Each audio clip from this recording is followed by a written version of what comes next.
Hey everyone, welcome back to the channel.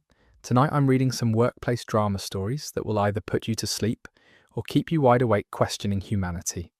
So grab whatever you're working on, get comfortable, and let's jump into some peak workplace chaos. These stories are straight from various workplace subreddits, and trust me, some of these people definitely need to find new jobs. Anyway, let's get started. My boss made me work through my grandmother's funeral because we had a client meeting. I've been working at this mid-sized consulting firm for about 3 years now, and I generally love my job. The work is interesting, my colleagues are great, and the pay is decent for someone in their late 20s. My boss, Trevor, has always been demanding but fair, or so I thought until last month when everything changed. My grandmother, who practically raised me after my parents divorced, had been battling cancer for the past year. She was 84 and had lived an incredibly full life, but watching her decline was heartbreaking. When she passed away 2 weeks ago, I was devastated, but also relieved that her suffering was over. I immediately called Trevor to let him know I needed time off for the funeral arrangements and the service itself. The funeral was scheduled for Thursday, and I asked for Thursday and Friday off to handle everything and spend time with family. Trevor's response was not what I expected. He said that Thursday was problematic because we had a crucial client presentation that had been scheduled for months. He suggested I attend the meeting and then drive to the funeral afterward. I explained that the funeral was 3 hours away and started at 2 p.m, while our client meeting was scheduled for 11 a.m. and typically ran until at least 1 p.m. There was no way I could make both. Trevor then suggested we reschedule the funeral. I stared at him in disbelief and explained that you can't just reschedule a funeral like it's a dentist appointment. Family members had already made travel arrangements, the church was booked, and the cemetery had a specific time slot. He seemed annoyed and said that client relationships were the foundation of our bus. And that missing this particular meeting could cost us a 6-figure contract. He reminded me that my grandmother wouldn't know if I was there or not, but our client definitely would notice my absence. I felt sick to my stomach but didn't know how to respond. I needed this job, and Trevor had always been reasonable before. Maybe he was right that the client meeting was more important in the long run. I called my aunt to explain the situation, and she was furious. She said family comes first and that any decent employer would understand. But she also knew I was supporting myself and couldn't afford to lose my job. We decided I would attend the client meeting and try to make it to the burial portion of the service if possible. The client meeting went well, but it ran until 1:30 p.m. as I had predicted. I grabbed my suit from my office and drove like a maniac to get to the cemetery. I arrived just as they were lowering the casket, my family already gathered around the grave. My aunt saw me rushing across the grass in my business clothes, clearly stressed and out of breath. Everyone could see I had prioritized work over saying goodbye to the woman who had been like a mother to me. The worst part was that the client contract fell through anyway. 2 days later, they decided to go with a competitor who had submitted a lower bid. All of Trevor's talk about how crucial this meeting was turned out to be meaningless. I had missed my grandmother's funeral for absolutely nothing. When I brought this up to Trevor, he shrugged and said, "That's just how business works sometimes." He showed no remorse about forcing me to choose between my job and my family. Since then, I've been looking for a new position, but the job market is tough right now. I'm stuck working for someone who thinks client meetings are more important than basic human decency. My family has been supportive, but I know they're disappointed that I wasn't there when it mattered most. The guilt is eating me alive, and I keep replaying that day, wondering if I should have just refused to attend the meeting and dealt with the consequences later. That story is absolutely heartbreaking and infuriating at the same time. The fact that Trevor had the audacity to suggest rescheduling a funeral shows just how disconnected some managers are from basic human empathy. And then for the client contract to fall through anyway makes it even more tragic. Sometimes standing up for what's right is worth more than keeping a job with someone who has no soul. Let's move on to another workplace nightmare that'll make you grateful for your current situation. I discovered my coworker has been stealing credit for my work for 2 years and got promoted because of it. I work in the marketing department of a tech startup, and I've been there for about 2.5 years. When I started, I was paired with another employee named Rachel, who'd been there for about 6 months longer than me. She was supposed to help me learn the ropes and get familiar with our systems and processes. Rachel seemed friendly and helpful at first, always offering to review my work and give feedback before I submitted anything to our manager. I thought she was being a good mentor and was grateful for the guidance. What I didn't realize was that she was systematically taking credit for every good idea I had. Our department works on various campaigns and projects, and I'm naturally creative with a background in graphic design and copywriting.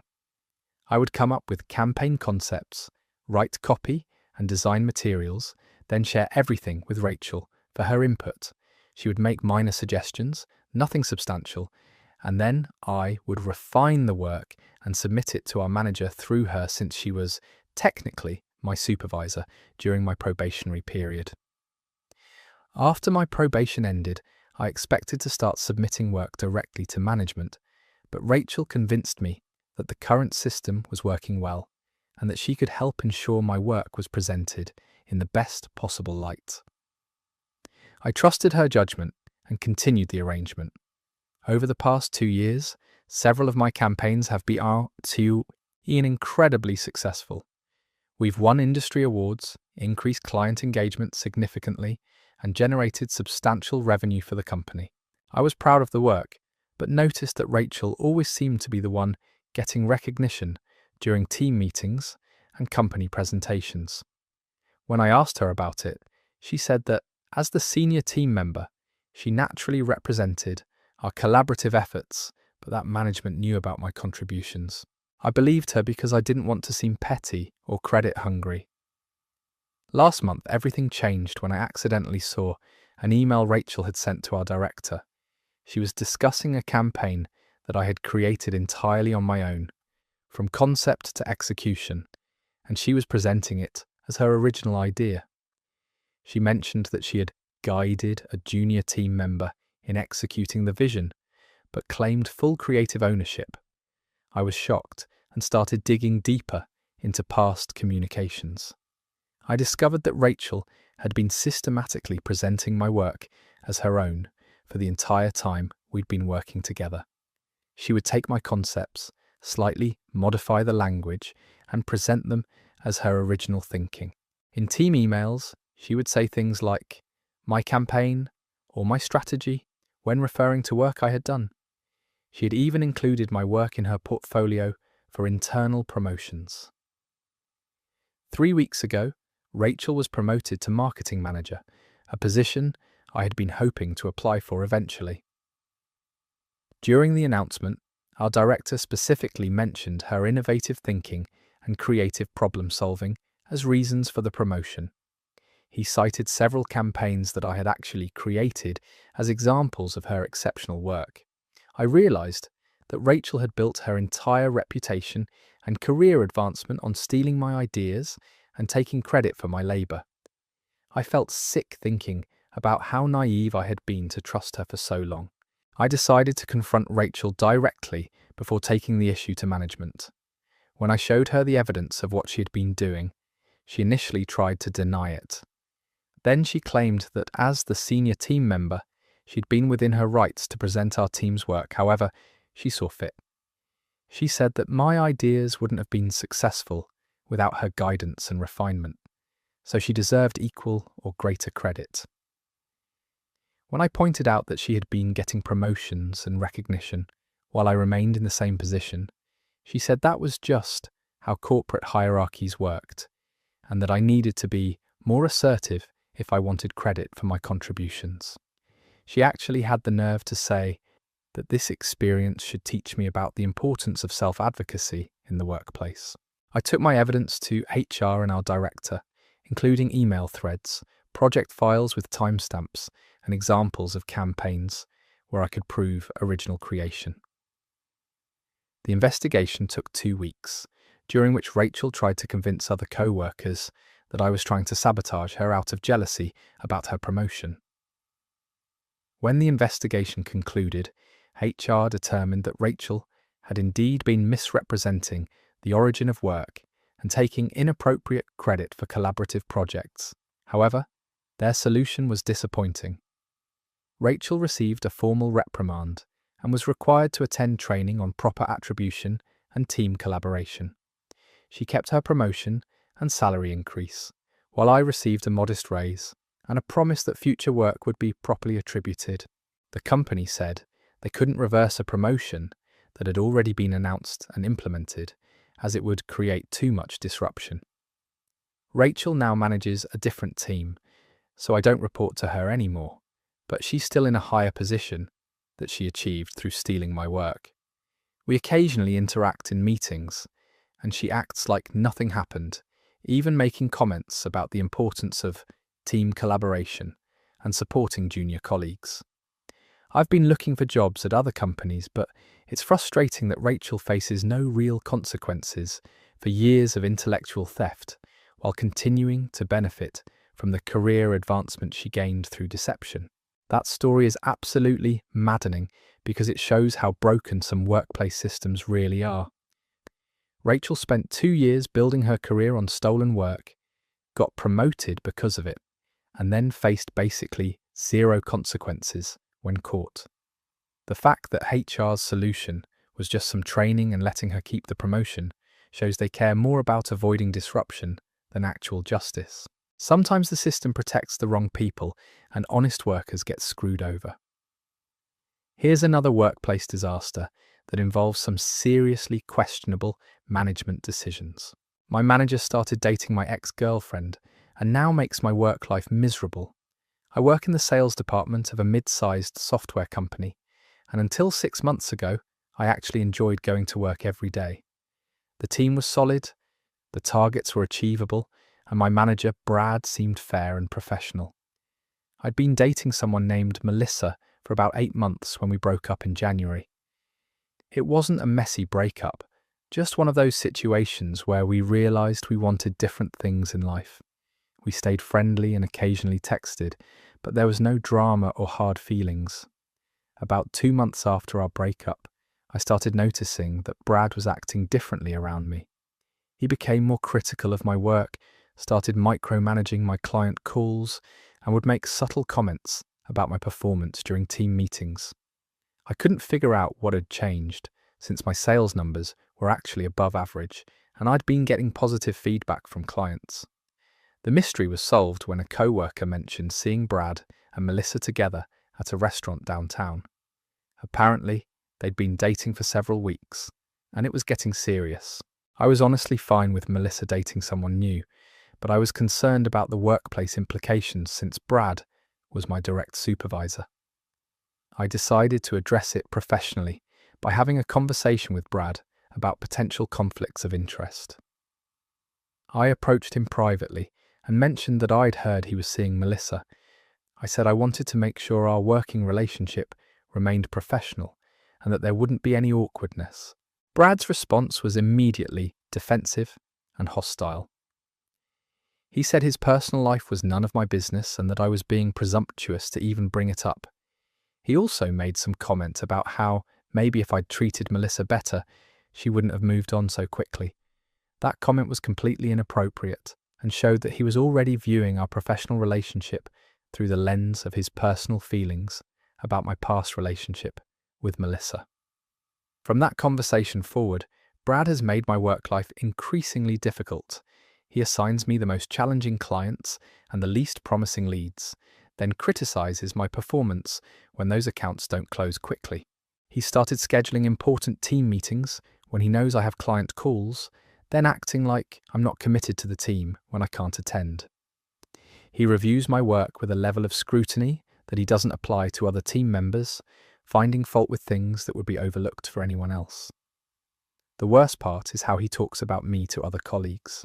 He makes comments about my attitude problems and suggests that I'm not a team player. He's even hinted that my relationship with clients isn't as strong as it should be, despite the fact that several clients have specifically requested to work with me again. Other team members have started to notice the differential treatment. One coworker pulled me aside and said it was obvious that Brad had it out for me, but nobody wants to get involved in what seems like personal drama. They're all afraid that speaking up would make them targets of Brad's behaviour as well. I've tried to document everything, keeping records of assignments, feedback and interactions, but it's hard to prove that discrimination is happening when Brad is careful to frame everything in terms of performance concerns. He's smart enough not to mention Melissa directly or make obvious personal attacks during official meetings. The situation got worse last month when Brad started bringing Melissa to company social events. She would hang on his arm while he made conversation with colleagues, and I could see other people noticing the awkwardness of the situation. During one happy hour event, Melissa made a point of coming over to talk to me, asking how work was going and whether I was dating anyone new. It felt like she was either trying to show that there was no awkwardness, or maybe even trying to make Brad jealous by being friendly with me. Brad watched the entire interaction with obvious displeasure, and the next week he assigned me to a project that required extensive travel to our least desirable client locations. My sales performance has actually improved despite the hostile work environment, but I'm constantly stressed and looking for opportunities elsewhere. The irony is that Brad's behaviour is probably creating more problems for the company than any personal drama between him and me ever could have. Several team members have mentioned that the department atmosphere has become toxic, and one person has already transferred to a different division. I've considered reporting the situation to HR, but I'm worried that it will look like I'm just bitter about my ex-girlfriend dating my boss. The whole thing feels like a nightmare that I can't wake up from, and I never imagined that a simple breakup could create such professional complications. This situation is like a masterclass in how personal relationships can completely destroy workplace professionalism. Brad is clearly letting his insecurities about dating his employee's ex-girlfriend turn him into a petty tyrant who's sabotaging his own team. The fact that he's retaliating against someone for a relationship that ended before he was even in the picture shows serious maturity issues. This is exactly why most companies have policies against managers dating within their reporting structure.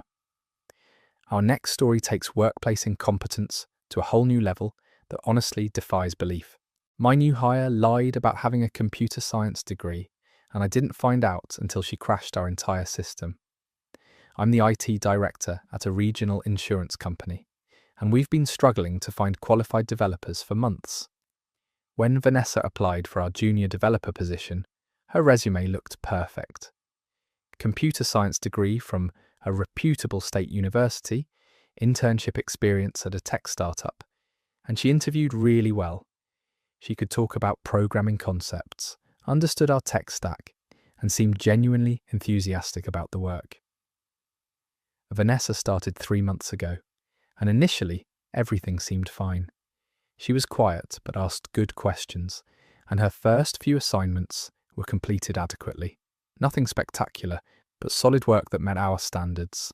I figured she just needed time to adjust to our systems and company culture. She seemed to work well independently and didn't require much hand-holding, which I appreciated since our team was already stretched thin. About 6 weeks into her employment, I started noticing some red flags.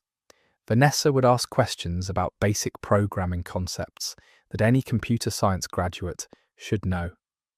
When I assigned her to work on database optimization, she seemed confused about fundamental SQL operations.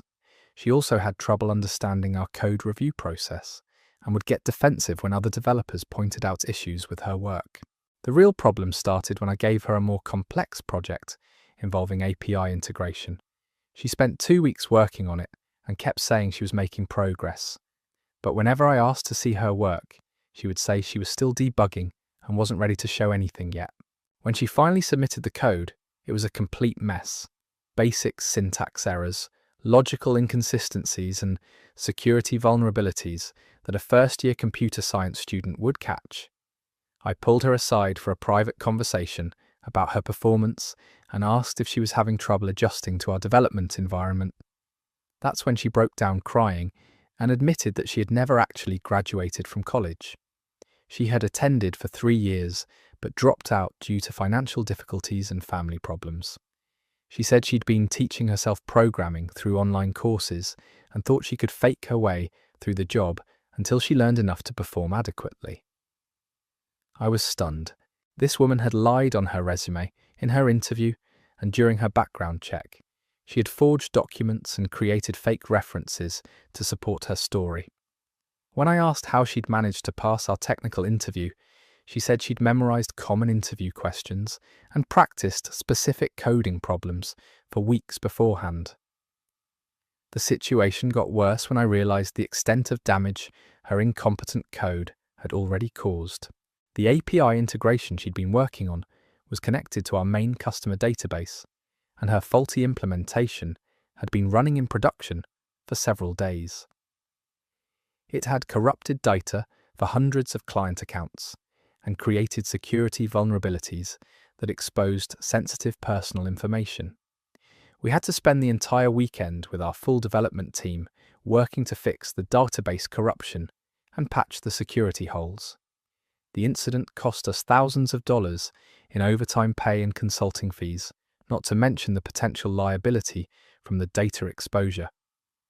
We had to notify affected clients and report the breach to regulatory authorities. Vanessa was terminated immediately, of course, but the damage was already done. We've had to implement additional code review processes and testing protocols to prevent something like this from happening again.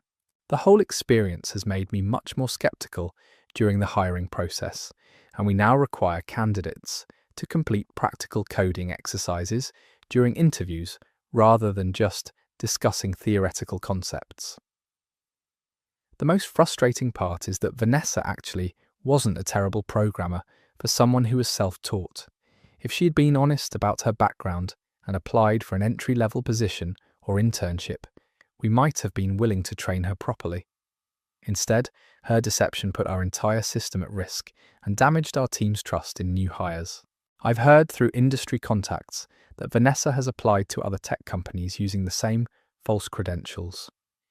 I've been debating whether to warn other employers, but our legal department says I should only confirm employment dates and job titles if anyone calls for a reference. That story shows exactly why background checks exist and why lying on your resume is such a dangerous gamble. She might have had potential as a self-taught programmer, but instead of being honest and working her way up, she created a disaster that could have destroyed the company's reputation. The fact that she's apparently still using fake credentials at other companies is terrifying for the entire industry. Let's dive into another workplace situation that involves some seriously questionable decision-making from upper management. My company hired a consultant to fix our productivity issues, and he recommended we remove all the chairs from the office. I work at a marketing agency with about 40 employees, and we've been struggling with some workflow problems lately. Projects were taking longer than expected, client communications were getting delayed, and there was a general sense that people weren't as focused as they could be. Our CEO decided we needed outside help to identify the issues and implement solutions. Enter Mitchell, a workplace efficiency consultant who charged $300 an hour and claimed to have revolutionized productivity at dozens of companies. He spent 2 weeks observing our office, conducting interviews with employees, and analyzing our processes. His findings were presented in a 40-page report that cost us $12,000.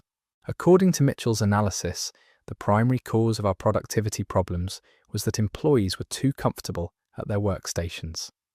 He argued that sitting for long periods made people lazy and complacent, leading to decreased focus and motivation. His solution was radical: remove all chairs from the office and require everyone to work standing up.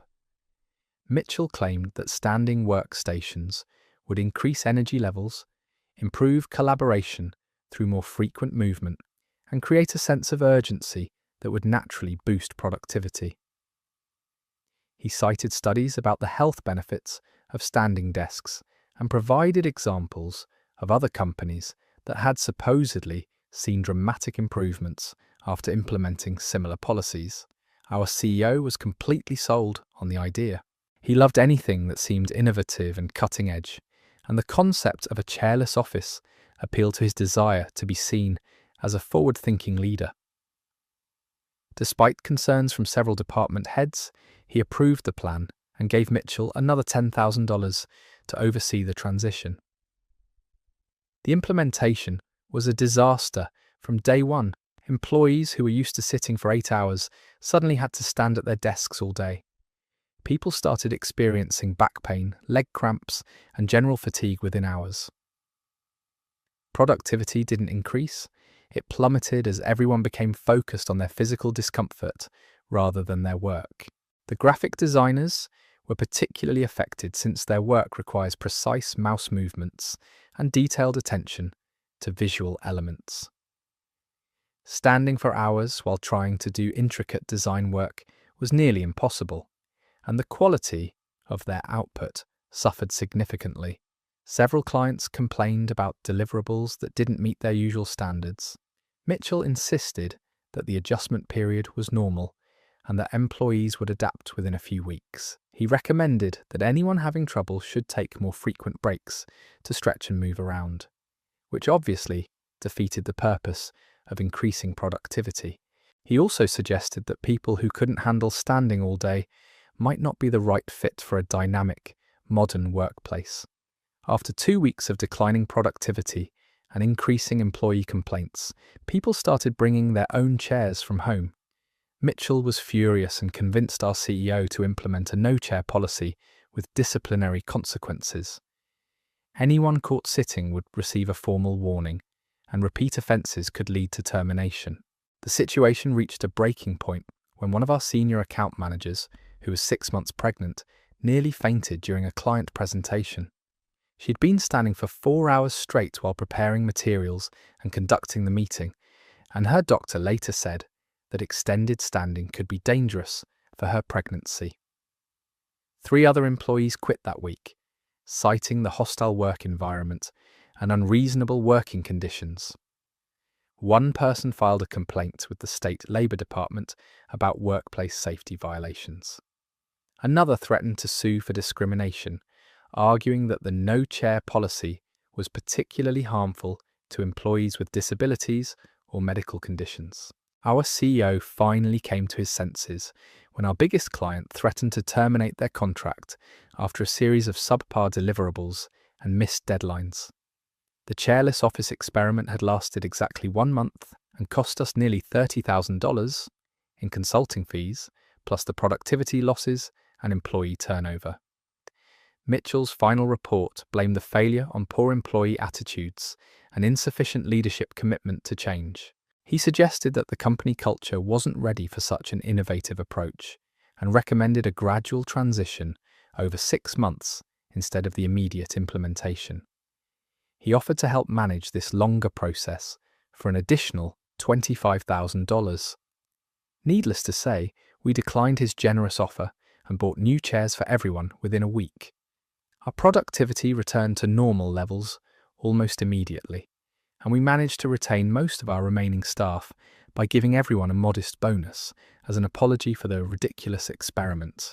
The whole experience taught me that some consultants will say anything to justify their fees, and that CEOs who chase every management fad without considering practical implications can destroy their companies. We still joke about the great chair crisis whenever someone complains about minor workplace issues. The mental image of an entire office full of people standing at their desks while trying to work is absolutely absurd.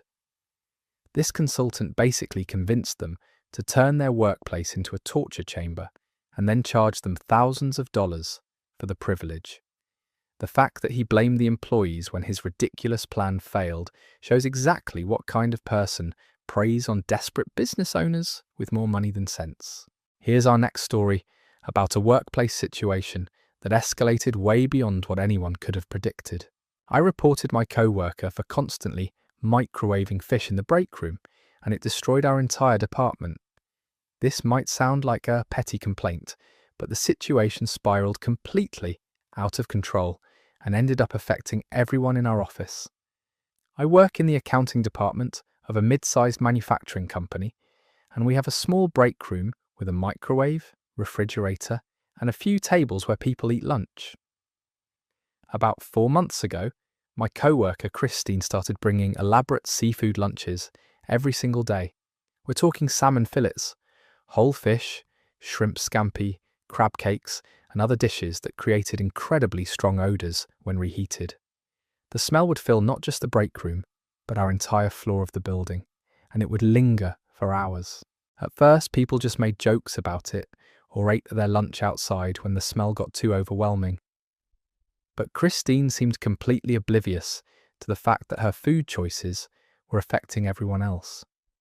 She would microwave her fish dishes for extended periods, sometimes heating the same meal multiple times if it wasn't warm enough.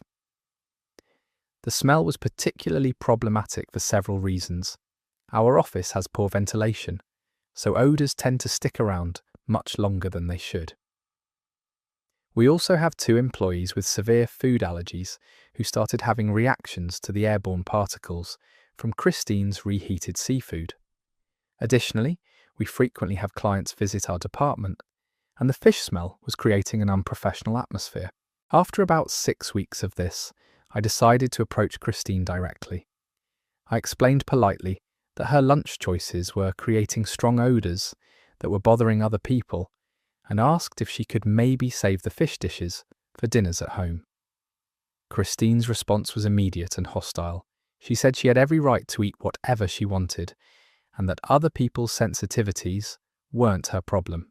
She also made some comment about how she was tired of accommodating other people's preferences, and that if the smell bothered people so much, they could eat somewhere else. When I mentioned that clients had commented on the odour, she said that was a building maintenance issue, not her responsibility. I tried a different approach and suggested that maybe she could use the microwave in the kitchen on a different floor, which had better ventilation. Christine accused me of trying to segregate her and said I was being discriminatory. She claimed that asking her to use a different microwave was essentially banishing her from the break room and creating a hostile work environment. After another month of daily fish microwaving, I finally decided to report the situation to our office manager. I explained that the odour was affecting productivity, potentially causing health issues for employees with allergies, and creating an unprofessional environment when clients visited. I emphasised that I had tried to resolve the situation directly with Christine, but that she had been uncooperative. Our office manager, who was already dealing with several other interpersonal conflicts in different departments, decided to implement a new policy regarding microwave use. The policy stated that employees should be considerate of others when heating foods with strong odours and should avoid items that could trigger allergic reactions or create lasting smells. Christine was furious about the new policy and was convinced that I had gotten her in trouble for no valid reason. She started a campaign to rally other employees to her cause, arguing that the company was trying to control what people could eat, and that this was a slippery slope toward more invasive workplace restrictions. To my surprise, Christine actually found some supporters. Several employees felt that the microwave policy was too vague and could be used to restrict any food that someone found objectionable. Others thought that workplace rules shouldn't extend to personal lunch choices as long as people weren't violating health codes. The situation escalated when Christine filed a formal complaint with HR, claiming that I had been harassing her about her cultural food choices and that the new microwave policy was discriminatory. She argued that her seafood lunches were part of her Mediterranean heritage and that restricting them constituted cultural insensitivity. HR launched an investigation that involved interviewing everyone in our department about the microwave situation, the new policy, and the interpersonal dynamics between Christine and me. The investigation dragged on for 3 weeks, and created an incredibly tense atmosphere where people felt like they had to choose sides. During this time, Christine continued microwaving fish every day, seemingly to prove a point about her rights as an employee. The smell got worse, if anything, and she started bringing even more pungent seafood dishes. 2 clients actually asked to move their meetings to conference rooms on different floors because of the odour. The final blow came when one of our co-workers with severe shellfish allergies had to be taken to the emergency room after Christine microwaved a particularly aromatic crab dish. The employee had an allergic reaction that required medical treatment, and their doctor said the reaction was likely triggered by airborne particles from the reheated seafood. HR concluded their investigation by determining that while Christine had the right to eat whatever food she chose, she also had a responsibility to consider the health and safety of her co-workers. They implemented a stricter policy about foods that could trigger allergic reactions and required Christine to use the microwave in the basement kitchen when heating seafood. Christine was outraged by this decision and quit her job the following week, claiming that the company had created a discriminatory environment that made it impossible for her to work comfortably.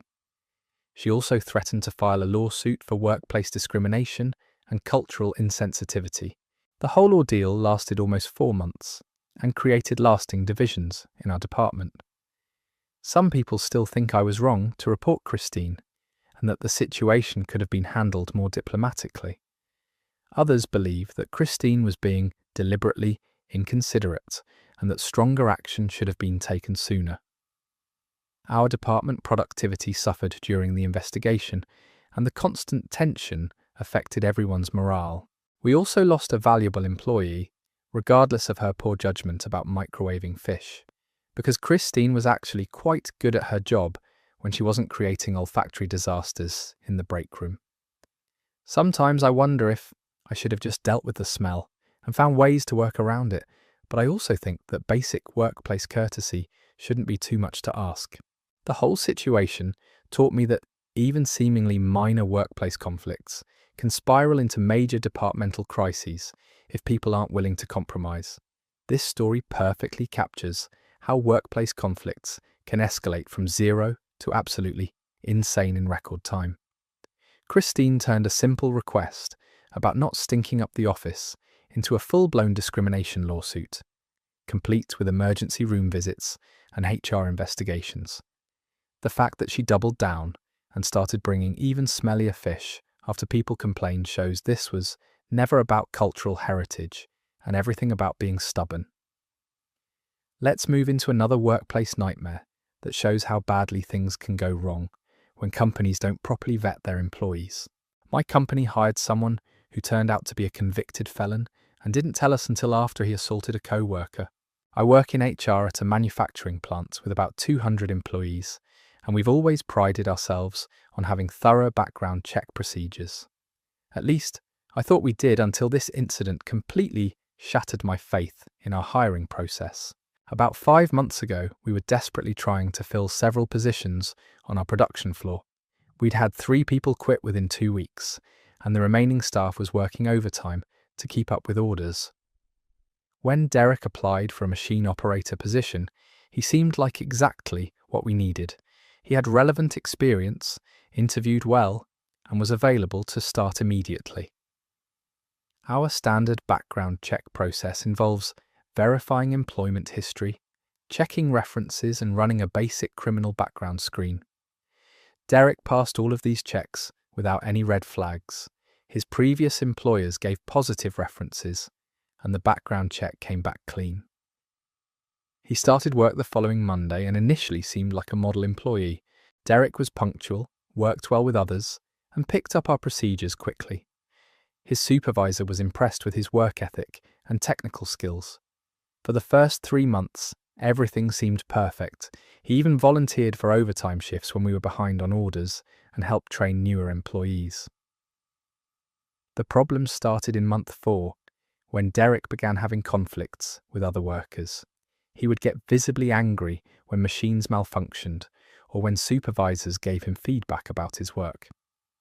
Several co-workers mentioned that he had an explosive temper and would mutter threats under his breath when he thought no one was listening. His supervisor tried to address the attitude issues through coaching and documented conversations, but Derek's behavior continued to escalate. He started showing up late, taking extended breaks, and arguing with anyone who tried to correct his work. The final incident happened during a particularly busy shift, when production quotas were high and everyone was stressed. Derek was having trouble with his machine and called for maintenance support. When the maintenance technician, Carlos, arrived to help, Derek became increasingly agitated because the repair was taking longer than expected. He started yelling at Carlos, blaming him for the production delays and using increasingly hostile language. Carlos, who had been with the company for 8 years and was well respected by everyone, tried to calm Derek down and explain that the machine had a complex electrical issue that couldn't be rushed. Derek's response was to shove Carlos against the machine and threaten to beat him up if he didn't fix the problem immediately. Other workers intervened before the situation could escalate further, but Carlos had to be taken to the emergency room for a back injury from being slammed against the machine. Derek was immediately suspended pending investigation, and we called the police to report the workplace assault. That's when we discovered the truth about Derek's background. During the police investigation, it came out that Derek had been convicted of aggravated assault 3 years earlier and had served 18 months in prison. He had also been arrested twice for domestic violence. Though those charges had been dropped when the victims refused to testify, we were completely baffled about how these convictions hadn't shown up in our background check.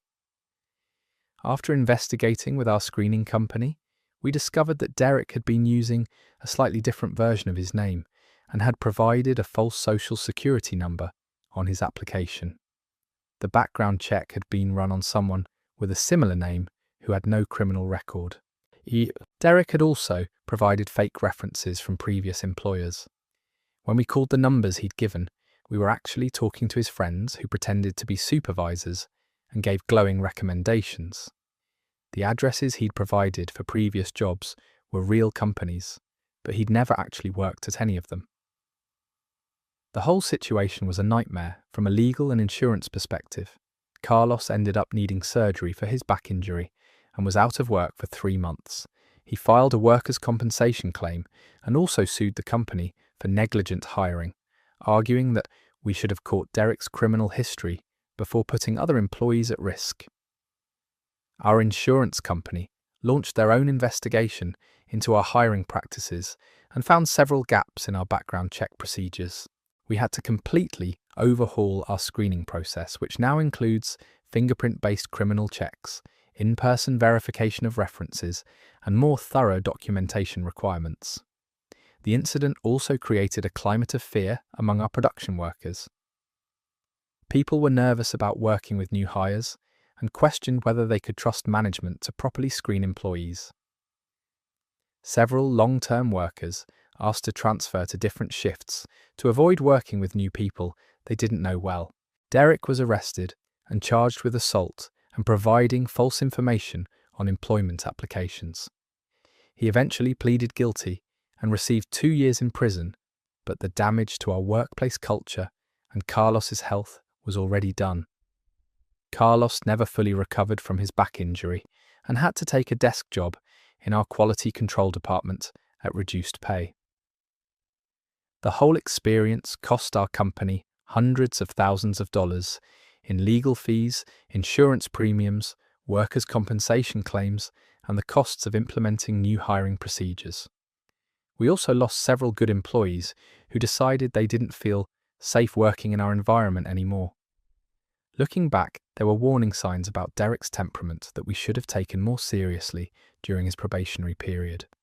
But the bigger issue was that our background check system was so easy to game that a determined person could completely fabricate their identity and work history without much difficulty. That story is absolutely terrifying because it shows how easily someone can slip through the cracks of hiring systems that companies think are foolproof.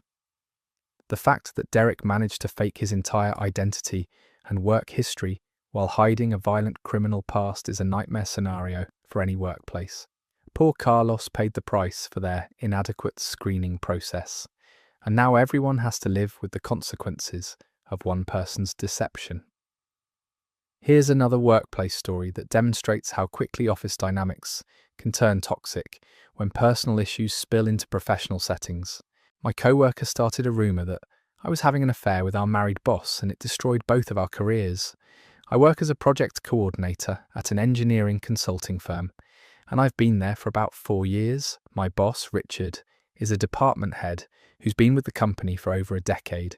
He's married with 2 kids and has always maintained a strictly professional relationship with everyone on our team.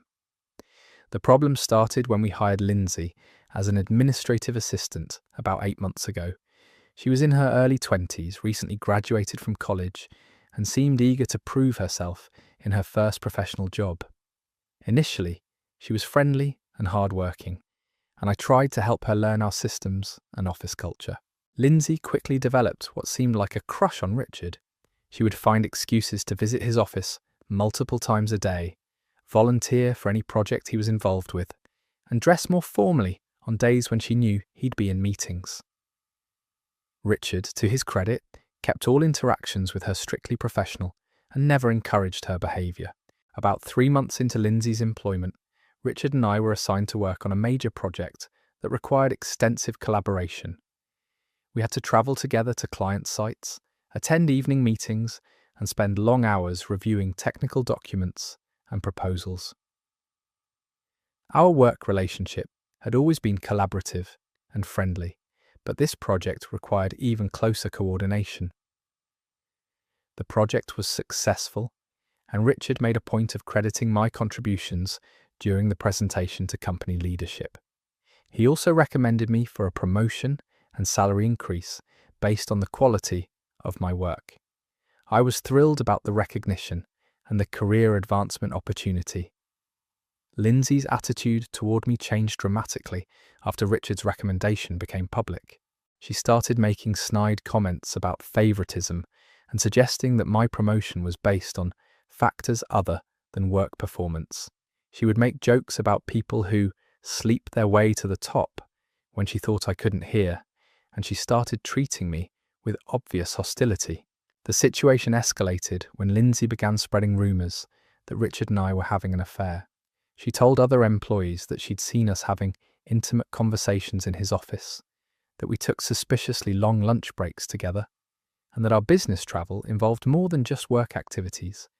She claimed she had evidence of inappropriate text messages and personal gifts.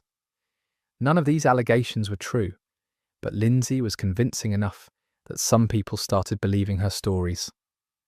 The rumours spread quickly through our office, and I began noticing strange looks and whispered conversations that would stop when I entered a room. Several co-workers started treating me differently, either with judgment or awkward sympathy. The situation became unbearable when Lindsay escalated her campaign by reporting her suspicions to HR. She filed a formal complaint alleging that Richard was showing favouritism toward me due to a personal relationship, and that this was creating a hostile work environment for other employees. She claimed that our affair was an open secret that everyone knew about but was afraid to report. HR launched an investigation that was humiliating and invasive. They interviewed dozens of employees about their observations of Richard's and my interactions. They reviewed our email communications, examined our travel expense reports, and even questioned us separately about our personal lives and relationship status. During my interview, I was asked directly whether I was having an affair with Richard and had to provide details about every interaction we'd had outside of normal business hours. The investigators wanted to know about every business dinner, every late meeting, and every moment we'd spent together without other people present. Richard was subjected to the same scrutiny, and the stress was clearly affecting him. He started avoiding any one-on-one interactions with me, even when they were necessary for work projects. He seemed constantly worried about how his actions might be perceived, and began including other people in meetings that would normally just involve the two of us. The investigation dragged on for 6 weeks, during which time the entire office atmosphere became toxic. People were taking sides, speculating about the truth of Lindsay's allegations, and treating both Richard and me like we were walking scandals. Some employees seemed to enjoy the drama, while others were clearly uncomfortable with the whole situation. When HR finally concluded their investigation, they found no evidence to support Lindsay's allegations. They determined that Richard and I had maintained a professional relationship and that any favouritism was based on work performance rather than personal factors. However, the damage to both of our reputations was already done. Richard's wife had learned about the investigation and the rumours, and even though she believed his denials, the situation put tremendous strain on their marriage. She started showing up at the office unexpectedly and insisted on attending company social events where she'd never come before. Richard looked miserable and stressed all the time. My own reputation was permanently damaged by the months of gossip and speculation. Even though I was officially cleared of any wrongdoing, some people continued to believe that something inappropriate had happened. I noticed that I was excluded from certain meetings and social events, and some colleagues treated me with lingering suspicion. The worst part was that Lindsay faced no real consequences for her false allegations. HR determined that she had acted in good faith by reporting her concerns and that disciplining her might discourage other employees from coming forward with legitimate complaints. She received counselling about appropriate workplace behaviour, but kept her job and faced no formal punishment. Richard ended up requesting a transfer to a different department to escape the ongoing gossip and speculation. He took a lateral position that was essentially a demotion in terms of responsibility and influence. His marriage survived, but colleagues said he was never the same confident leader he'd been before the investigation. I left the company 6 months later when it became clear that the rumours and suspicions weren't going away. Even though I'd been cleared by HR, the stigma followed me through every interaction and made it impossible to advance my career there. I had to start over at a new company where nobody knew about the false allegations. Lindsay still works there and has been promoted twice since the investigation ended. She acts like nothing happened and occasionally makes comments about how unfortunate it was that Richard and I let personal issues affect our professional lives. The hypocrisy is breathtaking, but she's managed to rewrite history in a way that makes her look like an innocent bystander. The whole experience taught me how easily workplace reputations can be destroyed by malicious rumours and how difficult it is to prove a negative. Even when investigations clear you of wrongdoing, the suspicion and gossip can follow you for years and affect every aspect of your professional life. This story shows how destructive workplace gossip can be when it's fueled by jealousy and spite. Lindsay basically weaponized false allegations to destroy 2 people's careers because she couldn't handle being rejected, and the system protected her while punishing the victims.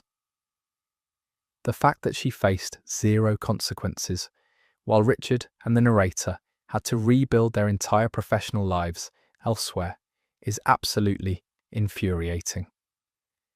Let's move into another workplace situation that shows what happens when companies prioritize image over employee safety.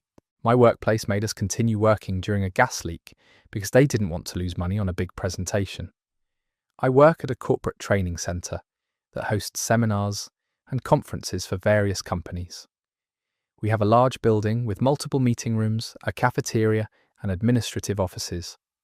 Last month we had one of the most dangerous situations I've ever experienced at work, and our management's response was absolutely shocking.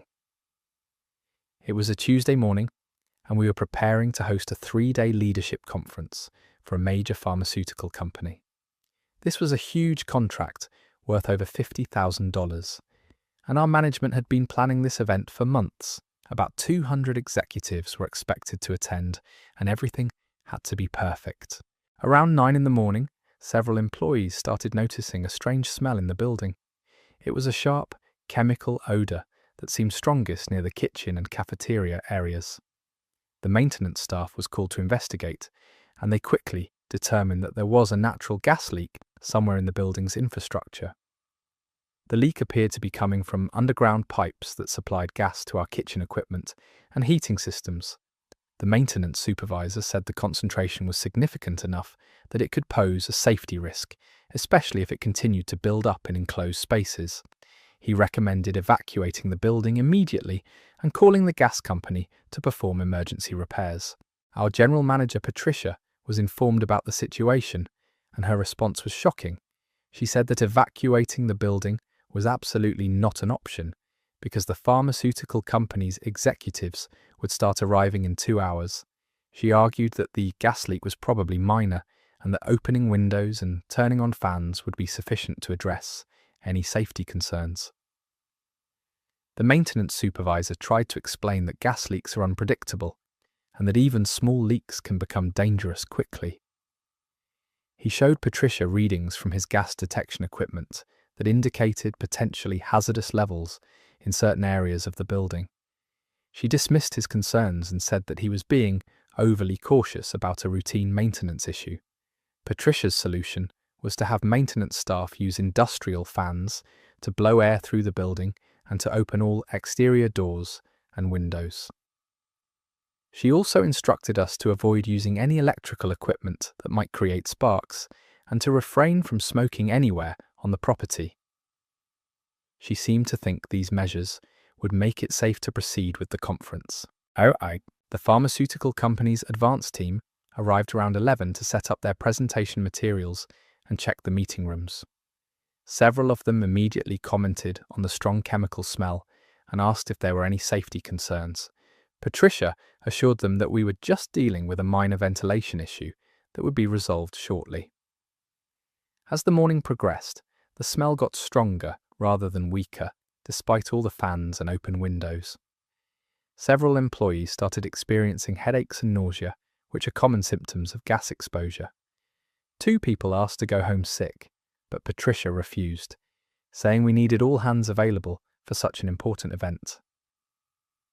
The situation became critical around noon when one of our catering staff members collapsed in the kitchen area where the gas smell was strongest. She had to be taken to the emergency room by ambulance, and the paramedics who responded said the gas concentration in that area was dangerously high. They strongly recommended evacuating the entire building. Patricia's response was to close off the kitchen and cafeteria areas and move all food service operations to a catering truck outside. She insisted that the conference could still proceed safely in the meeting rooms, which she claimed had better ventilation. She also instructed all staff members not to discuss the gas leak with conference attendees to avoid creating unnecessary panic. By 1 o'clock, when the pharmaceutical executives began arriving for the opening session, the smell was still noticeable throughout the building. Several attendees asked about it, and Patricia told them we were having minor HVAC issues that wouldn't affect the conference proceedings. She had staff members stationed at entrances with air fresheners to try to mask the odour. The opening presentation went ahead as scheduled, but during the first hour, 3 more people became ill with symptoms consistent with gas exposure. 2 were our employees and 1 was a conference attendee who had to step outside for fresh air multiple times during the presentation. The pharmaceutical company's event coordinator started asking serious questions about building safety. Finally, around 3 o'clock, a city inspector arrived after being called by someone who was concerned about the situation. The inspector took gas readings throughout the building and immediately ordered a complete evacuation. He said the concentration levels were well above safe limits and that continuing to occupy the building was extremely dangerous. The evacuation was chaotic and embarrassing. 200 pharmaceutical executives had to be rushed out of the building in the middle of presentations, leaving behind materials and personal belongings. Several people required medical attention for gas exposure symptoms, and the fire department had to ventilate the entire building before it could be declared safe. The pharmaceutical company immediately cancelled the remainder of their conference and demanded a full refund of their contract payment. They also threatened to sue our company for endangering their employees and creating a hostile event environment. Their legal team later filed complaints with multiple regulatory agencies about our safety violations. The gas company's repair crew arrived that evening and found that the leak was far more serious than our maintenance staff had initially assessed. A major underground pipe had developed multiple rupture points that could have led to an explosion under the right conditions. The repairs took 3 days and cost over $20,000. Our company faced investigations from OSHA, the fire department, and the State Occupational Safety Agency. We were fined heavily for knowingly exposing employees and visitors to hazardous conditions and for failing to follow proper emergency procedures. The total penalties exceeded $40,000, nearly as much as the contract we tried to save. 3 employees quit immediately after the incident, saying they couldn't work for a company that would prioritize money over their safety. Several others filed workers' compensation claims for medical expenses related to gas exposure. The employee who collapsed in the kitchen was hospitalized for 2 days and is still dealing with respiratory issues. Patricia was eventually fired, but not until after all the investigations were complete and the company had been publicly embarrassed by news coverage of the incident. Her replacement implemented new safety protocols and emergency procedures, but the damage to our company's reputation was already done. We lost several major contracts when word spread about our poor safety practices, and our insurance premiums increased dramatically due to the liability claims. The total cost of Patricia's decision to keep the building open was probably over $200,000, far more than the original conference contract was worth. The whole experience was traumatic for everyone involved and showed me how quickly workplace situations can become life-threatening when management makes poor decisions under pressure. I still think about what could have happened if that gas leak had ignited while 200 people were trapped inside the building. This story is absolutely horrifying and shows corporate greed at its most dangerous level. Patricia was literally willing to risk explosion and death to avoid losing a $50,000 contract, then ended up costing the company 4 times that amount, plus their reputation. The fact that people were collapsing from gas exposure and she still refused to evacuate shows a level of negligence that borders on criminal behaviour. That's exactly the kind of corporate negligence that should result in criminal charges, not just fines. When you're willing to risk lives for a conference contract, you've crossed the line from bad management into potential manslaughter territory. The fact that multiple people had to be hospitalized because Patricia couldn't bear the thought of losing money is absolutely sickening. Let's move on to another workplace story that shows how personal vendettas can completely poison professional environments. My co-worker sabotaged my presentation to steal my promotion, and I only found out because she accidentally sent me her plan. I work in business development at a software company, and I've been there for about 3 years.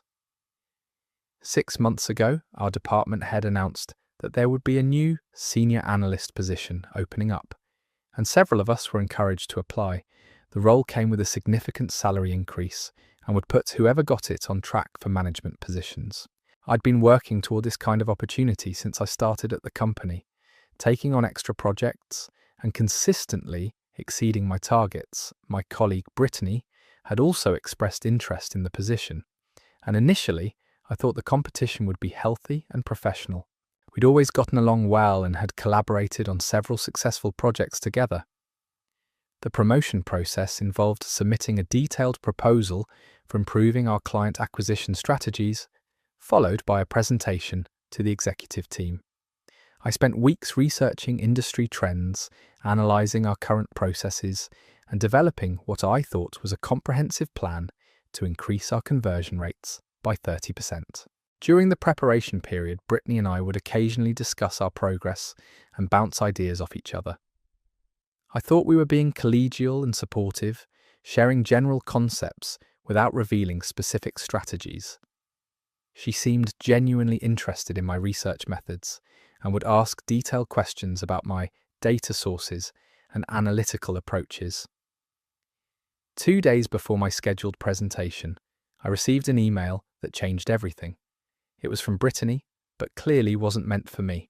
The subject line read, "Updated timeline for presentation sabotage," and the message was addressed to her friend who worked in a different department. The email laid out a detailed plan to undermine my presentation and make me look incompetent in front of the executives.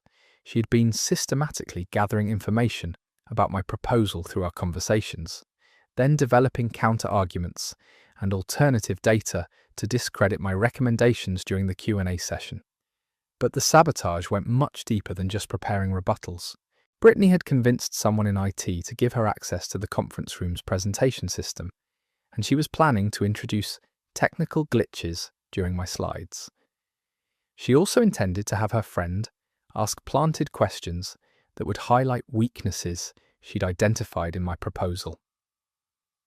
The most shocking part was that she'd been spreading rumours about my research methods to other departments, suggesting that my data was flawed and that I'd been cutting corners on analysis.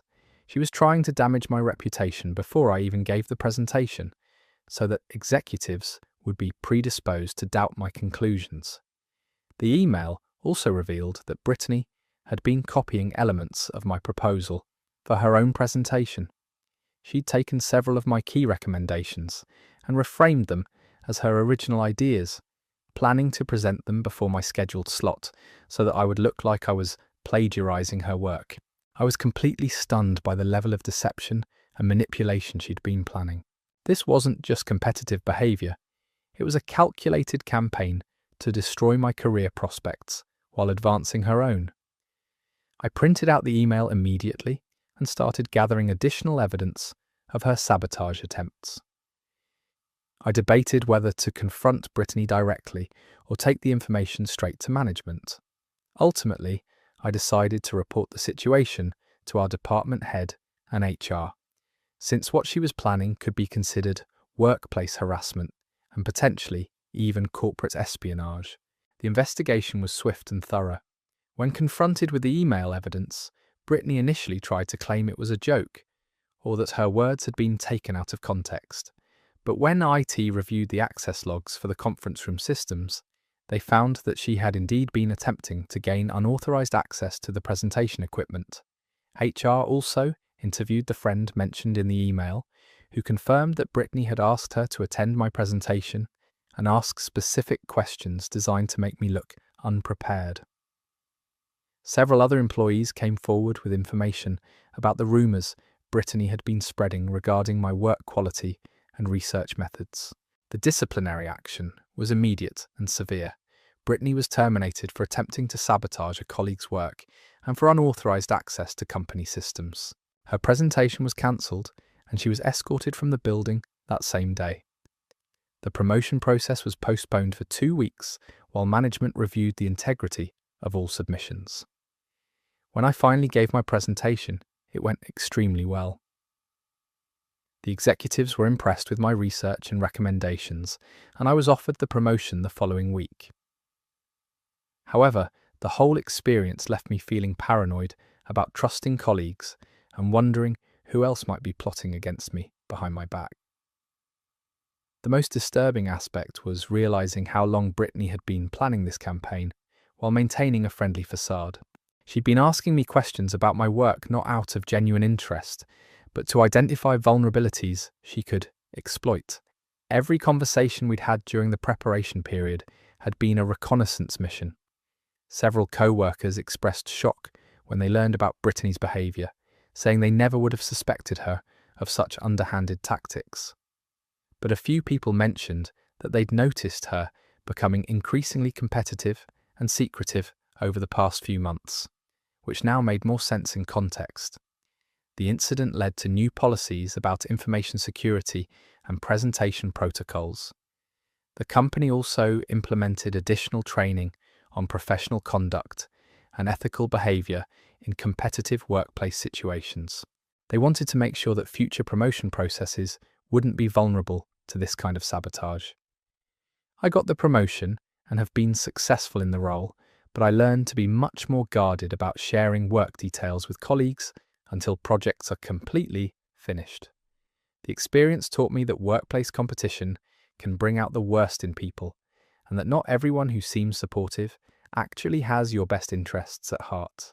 The fact that she accidentally sent you her entire evil plan is like something out of a workplace thriller movie. Brittany spent months building an elaborate sabotage campaign, complete with IT infiltration, and planted audience members, only to destroy herself with one misdirected email. Sometimes karma works in mysterious and incredibly satisfying ways. Here's another story about workplace drama that escalated far beyond anyone's expectations. My manager fired me for refusing to work on my wedding day, then called me at the altar, asking me to come in because they were short-staffed. I've been working as a server at a popular chain restaurant for about 2 years, and despite the typical restaurant industry chaos, I generally enjoyed my job. The pay was decent with tips, my co-workers were fun, and the management seemed reasonable most of the time. My manager Troy had always been demanding but fair, and I'd never had any serious conflicts with him before. When I got engaged last year, I was excited to share the news with my work family, and everyone seemed genuinely happy for me. I started planning my wedding for a Saturday in October, giving myself plenty of time to request the day off and make arrangements. I submitted my time off request 6 months in advance, which was well beyond our required notice period. Troy approved it without any issues, and even joked about how he hoped I'd invite him to the reception. I thought everything was settled and continued with my wedding planning, booking vendors and sending invitations with confidence that my work schedule was handled. 3 weeks before my wedding, Troy approached me during a shift and said there was a problem with my time off request. Apparently, 2 other servers had also requested that Saturday off for different reasons, and he was concerned about being short-staffed during what was typically our busiest night of the week. I reminded Troy that my request had been approved months ago and that I'd given more notice than anyone else. I explained that all of my wedding vendors were booked, guests had made travel arrangements, and it was impossible to change the date at this point. I suggested that he could call in part-time staff or offer incentives for other servers to pick up extra shifts. Troy's response was that my wedding wasn't the restaurant's problem and that I needed to be more flexible as a team player. He said that personal events shouldn't take priority over business needs, and that if I wasn't willing to work when needed, maybe I wasn't the right fit for the job. I was shocked by his attitude change and reminded him that he'd already approved the request. I also pointed out that I'd never called in sick, had always picked up extra shifts when asked, and had been a reliable employee for 2 years. I thought my track record would count for something when it came to one of the most important days of my life. The situation escalated when Troy gave me an ultimatum: work my scheduled shift on Saturday or find a new job. He said he was tired of employees who thought their personal lives were more important than their responsibilities to the restaurant. He also made some comment about how people got married all the time, and it wasn't that big of a deal. I couldn't believe he was seriously asking me to choose between my job and my wedding day. I tried to reason with him one more time, offering to work double shifts the week before and after my wedding to make up for any inconvenience. I even offered to help train temporary staff or assist with preparations during my days off. Troy was unmoved by my offers and said his decision was final. Either I showed up for my Saturday shift, or I could consider myself terminated. He seemed to think I would cave under pressure and sacrifice my wedding to keep my job, but he was completely wrong about that. I told Troy that I would not be working on my wedding day under any circumstances, and that if he wanted to fire me for taking approved time off for my wedding, that was his choice. I also mentioned that I'd be speaking with higher management about his decision to revoke previously approved vacation time. Troy fired me on the spot, saying I was being insubordinate and that my attitude proved I wasn't committed to the job. He had me turn in my uniform and apron immediately and told security to escort me out of the building. I was humiliated and angry, but also relieved that I wouldn't have to deal with his unreasonable demands anymore. I called the district manager the next day to report what had happened, and she was appalled by Troy's behaviour. She said that revoking approved vacation time, especially for a wedding, was against company policy and potentially illegal. She promised to investigate the situation and offered to reinstate me immediately. My wedding day arrived, and it was absolutely perfect. The ceremony was beautiful, our families were happy, and I felt like the luckiest person in the world. We were taking photos after the ceremony when my phone started buzzing with calls from an unknown number. During a brief break between photos, I checked my voicemail and couldn't believe what I heard. It was Troy, calling from the restaurant in a complete panic. Apparently, both of the other servers who had requested time off had called in sick that morning, leaving him desperately short-staffed for the dinner rush. In the message, Troy was practically begging me to come in and help cover the shift. He said he knew it was my wedding day, but that he was in a crisis situation and really needed my help. He even offered to pay me double time and promised that we could work out our differences if I'd just come in for a few hours. I showed the voicemail to my new husband, and we both started laughing at the absolute audacity of the situation. Here was the man who had fired me 3 weeks earlier for refusing to work on my wedding day, now calling me at my wedding to ask me to come work because he was short-staffed. I didn't call him back, of course. I was busy celebrating the most important day of my life with the people I loved. But I did save the voicemail as evidence of his poor judgment and complete lack of professionalism. The next week, I met with the district manager and played her Troy's voicemail. She was mortified by his behaviour and said it showed incredibly poor judgment and a complete lack of respect for employees. She offered me my job back with a formal apology and a guarantee that Troy would receive additional management training. I decided not to return to the restaurant, having already found a better position at an upscale establishment with more professional management. But I did accept the district manager's offer to provide a positive reference, since she acknowledged that I'd been wrongfully terminated. Troy was eventually demoted to assistant manager and had to attend sensitivity training about work-life balance and employee relations. Several other servers told me that he'd been struggling to retain staff since my incident became known throughout the restaurant. Word had spread about his unreasonable demands and disrespectful treatment of employees. The whole experience taught me that some managers will try to bully employees into sacrificing their personal lives for work, but that standing up for yourself is usually worth it in the long run. I also learned to document everything when dealing with unreasonable supervisors, because their poor judgment often becomes evidence against them later. My new job has been wonderful, with management that actually respects employees' personal commitments and approved time-off requests. I sometimes wonder if Troy learned anything from the experience, but I'm just grateful that I didn't let him ruin one of the most important days of my life. The sheer nerve of calling someone at their wedding altar after firing them for not working their wedding is peak toxic management behaviour. Troy created his own staffing crisis through terrible decision-making, and then had the audacity to expect his victim to bail him out on the most important day of her life. At least he got demoted and had to face the consequences of his actions. Let's move into another workplace situation that shows how quickly professional relationships can turn into personal nightmares. My co-worker has been slowly poisoning my lunch for 3 months, and I only figured it out when I caught her on security camera.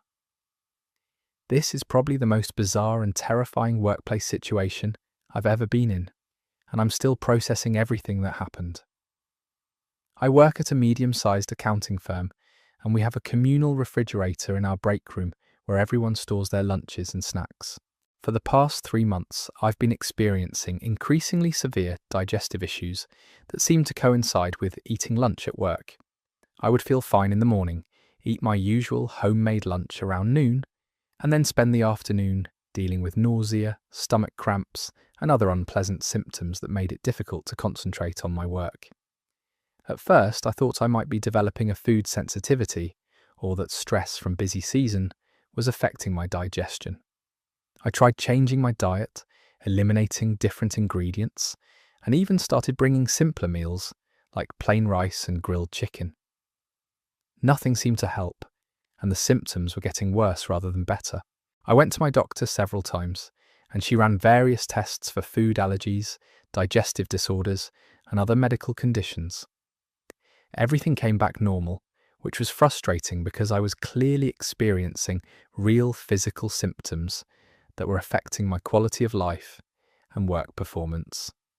The breakthrough came when I started keeping a detailed food diary and realised that I only experienced symptoms on days when I ate lunch at the office.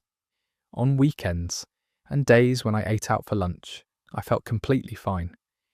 This made me suspect that something in our office environment was causing the problem. I began paying closer attention to my lunch routine and noticed that my food containers sometimes seemed slightly different when I retrieved them from the refrigerator. The lids might be positioned differently, or the food might look like it had been disturbed, but I couldn't be sure if I was imagining things or if someone was actually tampering with my meals. My suspicions focused on my co-worker Angela, who had been increasingly hostile toward me over the past few months.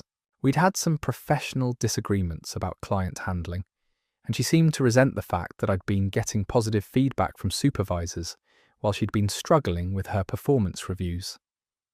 Angela would make passive-aggressive comments about my work, exclude me from conversations, and generally create an uncomfortable atmosphere whenever we interacted.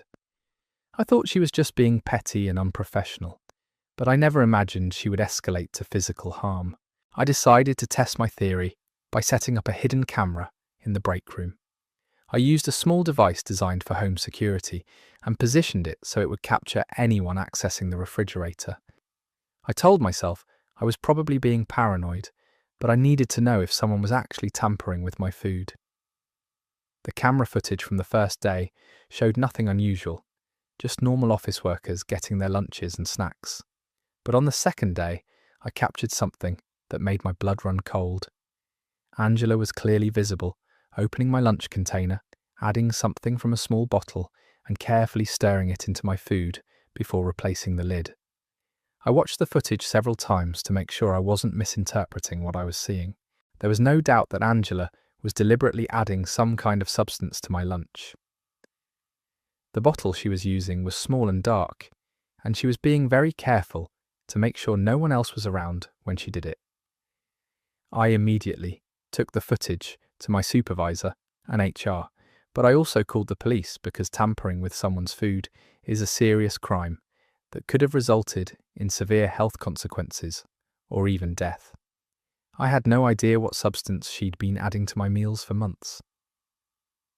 The police investigation moved quickly once they saw the video evidence. They obtained a search warrant for Angela's desk and car, where they found the bottle she'd been using. It turned out to be a liquid laxative that she'd been adding to my food in increasing doses over time, which explained why my symptoms had been getting progressively worse. Angela was arrested at work the next day and charged with assault and food tampering. During questioning, she admitted that she'd been poisoning my lunch because she was angry about my work performance and wanted to make me sick enough that I'd have to take time off or quit my job. She seemed to think that causing me digestive problems would hurt my productivity and reputation with management, giving her an advantage in our professional competition. She had no remorse about potentially causing serious health consequences, and actually seemed proud of how clever she thought her plan was. The medical implications were terrifying when I fully understood what had been happening. The doctor who reviewed my case said that prolonged exposure to increasing doses of laxatives could have caused severe dehydration, electrolyte imbalances, and potentially permanent damage to my digestive system. Angela's actions could have resulted in hospitalization or even death if she'd miscalculated the dosages, or if I'd had underlying health conditions that made me more vulnerable to the substances she was using. The fact that she'd been escalating the amounts over time showed that she was willing to cause increasingly serious harm. The legal consequences were severe. Angela was convicted of assault with intent to cause bodily harm and sentenced to 2 years in prison. She was also ordered to pay my medical expenses and lost wages, though the financial compensation doesn't really address the psychological trauma of knowing someone was slowly poisoning me for months. The company fired Angela immediately and implemented new security measures in the break room, including better surveillance and policies about food storage. They also provided counselling services for employees who were traumatised by the incident, since everyone was shaken by the realisation that such a thing could happen in our workplace.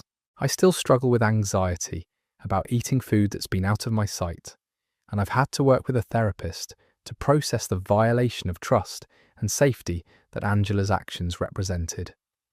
It's disturbing to realise that someone I worked with every day was capable of such calculated cruelty. The other employees were horrified when they learned what had been happening, and several people mentioned that they'd noticed Angela's increasing hostility, but never imagined it would lead to criminal behaviour. The incident changed the entire office culture and made everyone more aware of how workplace conflicts can escalate into dangerous situations. This story is absolutely chilling because it shows how workplace rivalry can escalate into attempted murder. Angela was literally poisoning someone over performance reviews and professional jealousy, which is beyond psychopathic behaviour.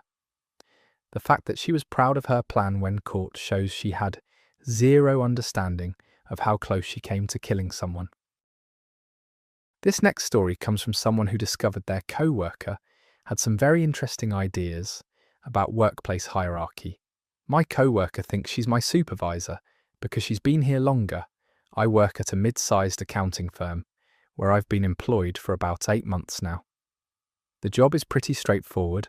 I handle client files, process paperwork, and assist with tax preparation during busy season.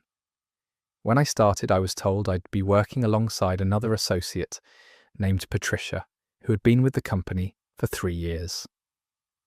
At first, Patricia seemed helpful and knowledgeable. She showed me where supplies were kept, explained some of the office procedures, and answered questions when I was learning the ropes. I appreciated her guidance during those first few weeks, when everything felt overwhelming and new. But about 2 months into my employment, Patricia's behaviour started changing. She began making comments about my work methods, suggesting I was doing things incorrectly, even when I was following the exact procedures outlined in our training manual. When I mentioned this to our actual supervisor, he confirmed I was doing everything correctly and told me to keep up the good work. Patricia didn't like this response. She started positioning herself as some kind of quality control manager, reviewing my completed work and pointing out minor formatting differences that had no impact on accuracy or compliance. She'd leave sticky notes on my desk with suggestions for improvement that were really just her personal preferences rather than company standards. The situation escalated when Patricia began scheduling what she called one-on-one meetings with me. She'd book conference rooms and present printed agendas discussing my performance, areas for development, and goals for the upcoming quarter. During these meetings, she'd take notes and speak in the same tone our actual supervisors used during real performance reviews. I tried to handle this diplomatically at first.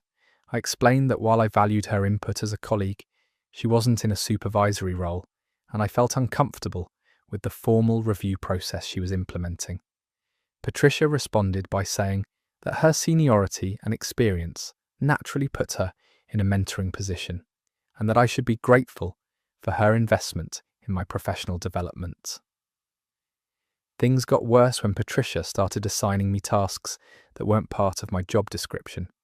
She'd hand me lists of additional responsibilities she thought I should take on, including organising office supply orders, coordinating maintenance requests, and even planning the monthly birthday celebrations for our department. When I declined these extra duties, she accused me of not being a team player. The breaking point came during a staff meeting when our actual supervisor asked for volunteers to lead a new client onboarding project. I raised my hand to volunteer, but Patricia immediately interjected, saying she didn't think I was ready for that level of responsibility yet. She suggested that she should oversee my involvement in the project to ensure quality standards were maintained. Our supervisor looked confused and asked Patricia to clarify her role in evaluating my readiness for assignments. Patricia launched into an explanation about her informal supervisory responsibilities and how she'd been monitoring my progress since I started. The room went silent as everyone realized what was happening. After the meeting, our supervisor asked to speak with me privately. He apologized for not addressing Patricia's behavior sooner and explained that several people had mentioned her unusual approach to colleague relationships. He assured me that Patricia had no authority over my work or professional development and that her conduct was inappropriate. The next day, Patricia was called into a meeting with HR and our department head. I wasn't privy to the details of that conversation, but afterward, Patricia's attitude toward me changed dramatically. She became cold and professional, limiting our interactions to only what was necessary for work collaboration. Some of my co-workers mentioned that Patricia had tried similar behavior with previous new hires, but most people had either transferred to different departments or left the company before it became a major issue. Apparently, her territorial approach to seniority had been an ongoing concern that management had failed to address until now. Patricia still works in our department, but she no longer attempts to supervise or mentor anyone. She focuses on her own responsibilities and maintains cordial but distant relationships with colleagues. The whole experience taught me the importance of establishing clear boundaries early in workplace relationships and not being afraid to escalate inappropriate behavior to actual supervisors. That story is over. The delusion required to create your own supervisory role and then get offended when people don't respect your imaginary authority is truly something else. Patricia really thought 3 years of experience automatically made her everyone's boss and started conducting performance reviews like she was running the department. Some people will literally invent power structures in their head and then act shocked when reality doesn't cooperate with their fantasy. Let's move on to our next story, which involves some creative interpretations of workplace dress codes. My new employee showed up to work in a wedding dress because our handbook says business formal. I'm the office manager at a small law firm, and last month we hired a recent college graduate named Brittany for a receptionist position. During the interview process, she seemed professional and enthusiastic, with good communication skills and relevant coursework in business administration. On Brittany's first day, I plan to give her a tour of the office, introduce her to the team, and go over basic procedures and expectations. Our dress code policy states that employees should dress in business formal attire, which I assumed was self-explanatory for someone entering the professional workforce. When Brittany arrived that Monday morning, I genuinely thought she was either lost or attending someone else's wedding. She was wearing a full-length white gown with intricate beadwork, a flowing train, and what appeared to be a small tiara or decorative headpiece. The dress was beautiful, but completely inappropriate for any office environment I could imagine. I approached her carefully, thinking perhaps there had been some kind of emergency or unusual circumstance that required her to wear formal event attire to work. I asked if everything was okay and whether she needed to leave early for a special occasion. Brittany looked confused and assured me that everything was fine and that she was ready to start her first day. When I gently mentioned that her outfit seemed more appropriate for a wedding than for office work, Brittany pulled out a printed copy of our employee handbook. She pointed to the dress code section and explained that she had researched business formal attire online and determined that formal gowns fell within that category. I tried to clarify that business formal typically meant professional suits, conservative dresses, or similar office-appropriate clothing. Brittany argued that her gown was formal, therefore it met the business formal requirement. She seemed genuinely convinced that she had interpreted the policy correctly and couldn't understand why there would be any issue with her choice. The situation became more complicated when clients began arriving for their appointments. Our law firm handles primarily corporate and estate planning matters, so our clientele tends to be conservative professionals and elderly individuals. The reactions to Brittany's attire ranged from confused stares to audible gasps of surprise.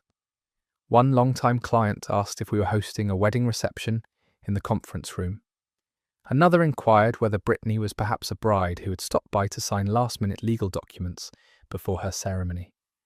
The disruption to our normally quiet professional environment was significant and uncomfortable. I realized I needed to address the situation immediately, but I also wanted to be sensitive to Brittany's feelings, since she clearly believed she was following policy correctly. I asked her to step into my office for a private conversation about workplace attire, expectations, and professional norms. During our discussion, Brittany maintained that formal wear should be acceptable in any business formal environment. She mentioned that she had spent considerable money on the gown and felt it was elegant and appropriate for professional settings. She also expressed confusion about why there seemed to be different rules for different types of formal clothing. I spent about 30 minutes explaining the difference between business, formal, and special event formal wear. I showed her examples of appropriate business attire from professional clothing websites and explained how workplace dress codes are designed to create a consistent, professional atmosphere that won't distract from business operations. Brittany seemed to understand the explanation, but she was clearly disappointed and embarrassed. She hadn't brought any alternative clothing and lived about 45 minutes away from the office. I offered to let her leave early to change and return the next day with appropriate attire. The next morning, Brittany arrived wearing a conservative business suit that was perfect for our office environment. She apologized for the confusion and thanked me for taking the time to clarify expectations rather than simply sending her home.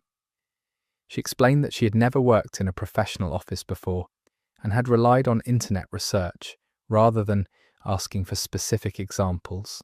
Brittany turned out to be an excellent employee once we got past the initial dress code misunderstanding. She's detail-oriented, professional with clients, and has a great attitude about learning new skills. The wedding dress incident became something we could laugh about after she'd been with us for a few months. I did update our employee handbook to include more specific examples of appropriate business formal attire to prevent similar confusion with future hires.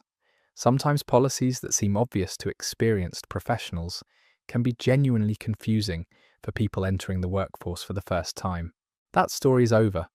I have to admire the commitment to literal interpretation, but showing up to a law firm in a full wedding gown because the handbook said business formal is peak new graduate energy. The fact that she argued with her manager about formal wear technicalities while wearing a tiara makes this even better. At least she was a good sport about it once someone explained that business formal doesn't typically involve trains and beadwork. Our next story takes us into the world of office politics and some very creative expense reporting. My co-worker has been billing personal expenses to the company for months. I work in the finance department of a medium-sized marketing agency, and part of my job involves reviewing and processing expense reports from various departments. Most of these are straightforward business expenses like client lunches, travel costs, or office supplies purchased by employees who are later reimbursed by the company. About 6 months ago, I started noticing some unusual patterns in the expense reports submitted by one of our account managers, Tyler. At first, the irregularities were subtle enough that I almost missed them. A dinner receipt from an expensive restaurant on a night when I knew we didn't have any client meetings scheduled, or hotel charges from a weekend when no business travel had been approved. I initially assumed these were legitimate expenses that I simply wasn't aware of, since account managers often have client interactions that don't go through our central scheduling system. Tyler had been with the company for several years and had a good reputation, so I processed his reports without questioning the details. But as weeks went by, the questionable expenses became more frequent and more obviously personal. There were charges for spa treatments, premium grocery shopping, high-end electronics, and even what appeared to be vacation rental fees for properties in resort destinations. The amounts were significant, often totaling several $1,000s per month. What made Tyler's expense fraud particularly brazen was how he categorized these personal purchases. Spa treatments were listed as client entertainment expenses. Expensive electronics were described as necessary equipment for client presentations. Vacation rentals were categorized as temporary office space for off-site client meetings. His creativity in justifying personal expenses as business necessities was almost impressive. I started keeping detailed records of Tyler's suspicious expense reports, including the dates, amounts, and his explanations for each charge. I also began cross-referencing his reported business activities with our actual client schedules and project timelines. The discrepancies were obvious once I started looking systematically. The most egregious example was when Tyler submitted an expense report for a week-long trip to Hawaii that he claimed was for client development and market research. The expenses included luxury hotel accommodations, fine dining, recreational activities, and even a helicopter tour of the islands. The total cost to the company was over $8,000. I knew for certain that Tyler had no clients in Hawaii and that no market research projects had been approved for that region. When I checked with his supervisor about the trip, she had no knowledge of any business activities that would justify travel to Hawaii. Tyler had essentially taken a personal vacation and charged the entire cost to the company. At this point, I realized I needed to report Tyler's fraudulent expense reporting to management. I compiled all the evidence I had gathered over several months, including copies of suspicious receipts, documentation showing the lack of corresponding business activities, and calculations of the total amount of personal expenses he had charged to the company. When I presented this information to our CFO and HR director, they were shocked by the scope of Tyler's expense fraud.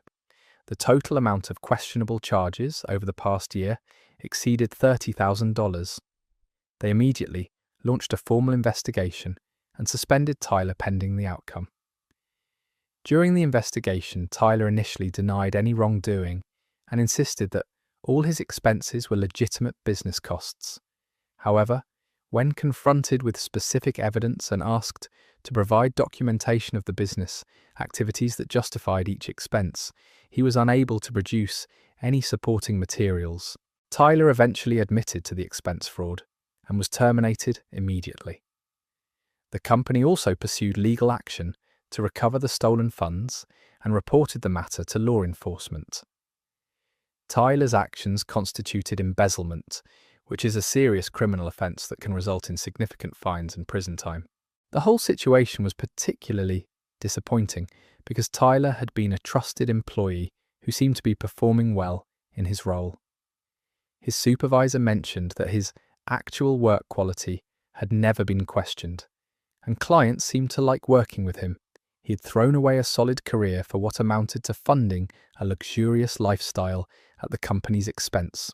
After Tyler's termination, our company implemented stricter expense reporting procedures, including more detailed documentation requirements and random audits of employee expense reports. We also provided additional training to managers about reviewing and approving expense reports from their team members. That story is over. The sheer boldness of billing a Hawaiian vacation as market research and expecting nobody to notice is genuinely impressive in its stupidity. Tyler really thought he could just live his best life on the company dime, and nobody would ever connect the dots between his spa days and the expense reports. $30,000 in fraudulent charges is basically a small salary, and he threw away his entire career for what amounts to a really expensive shopping spree. Moving on to our next workplace adventure, this one involves some interesting interpretations of professional communication. My boss started using text-speak in all official company communications. I work as a communications coordinator for a non-profit organization that focuses on environmental conservation. My boss, Leonard, is in his late 50s and recently discovered text messaging and social media. While I appreciate his enthusiasm for learning new technology, his adoption of casual texting language has created some serious professional communication issues. The problem started about 3 months ago when Leonard began incorporating text-speak abbreviations into his emails to staff members. At first, it was just simple things like using you instead of you or you are instead of your. I thought it might be a temporary phase as he got comfortable with digital communication, so I didn't address it immediately. But Leonard's use of text-speak quickly escalated beyond basic abbreviations. He started using phrases like, OMG, this is so important, in emails about budget meetings, and LOL, we need to talk ASAP, when discussing serious personnel issues.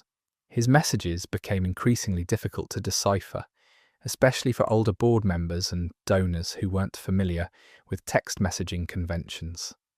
The situation reached a breaking point when Leonard sent an official memo to our entire staff using almost exclusively text-speak and emoji.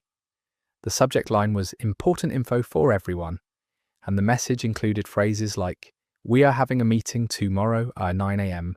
and PL's RSVP if you can make it. He ended the memo with multiple emoji and TTYL everyone. Several staff members came to me asking for clarification about what Leonard was trying to communicate. Our older employees were particularly confused and concerned that they were missing important information because they couldn't understand the abbreviated language. One board member called to ask if Leonard's email account had been hacked because the communication style was so different from his usual professional tone. I realized I needed to have a conversation with Leonard about maintaining professional communication standards, especially in official company correspondence. I scheduled a private meeting to discuss the issue diplomatically, since I didn't want to discourage his interest in learning new technology. During our conversation, Leonard explained that he had been trying to modernize his communication style to better connect with younger staff members and volunteers. He had read articles about the importance of adapting to digital communication trends and thought that using text-speak would make him seem more approachable and current. I appreciated Leonard's intentions, but I explained that professional communication serves different purposes than personal texting. I outlined how official company communications need to be clear, easily understood by diverse audiences, and maintain the organization's professional reputation with donors, partners, and regulatory agencies. Leonard seemed genuinely surprised that his communication style was causing confusion rather than improving connection with staff. He hadn't considered that text-speak might be exclusionary for people who weren't familiar with the conventions, or that it might undermine the seriousness of important business communications. We worked together to develop communication guidelines that would allow Leonard to embrace digital tools while maintaining professional standards. We agreed that internal casual communications could be more relaxed, but official memos, donor correspondence, and external communication should follow traditional business writing conventions. Leonard was receptive to the feedback and immediately began adjusting his communication style. He started using proper spelling and grammar in official correspondence while still incorporating some modern digital communication elements, like strategic emoji use in appropriate contexts. His emails became much more effective at conveying important information clearly. The experience taught me the importance of providing constructive feedback about professional norms, even when someone's intentions are positive. Leonard's enthusiasm for learning new communication methods was admirable, but he needed guidance about when and how to apply different communication styles appropriately in a professional environment. That story is over. There's something endearing about a 50-something boss trying to connect with younger employees by turning board memos into text message conversations, but I can only imagine the confusion when donors started receiving official correspondence that looked like it came from a teenager. Leonard's heart was in the right place, but professional communication exists for a reason. An OMG budget crisis LOL probably isn't the tone you want when discussing financial emergencies with your board of directors.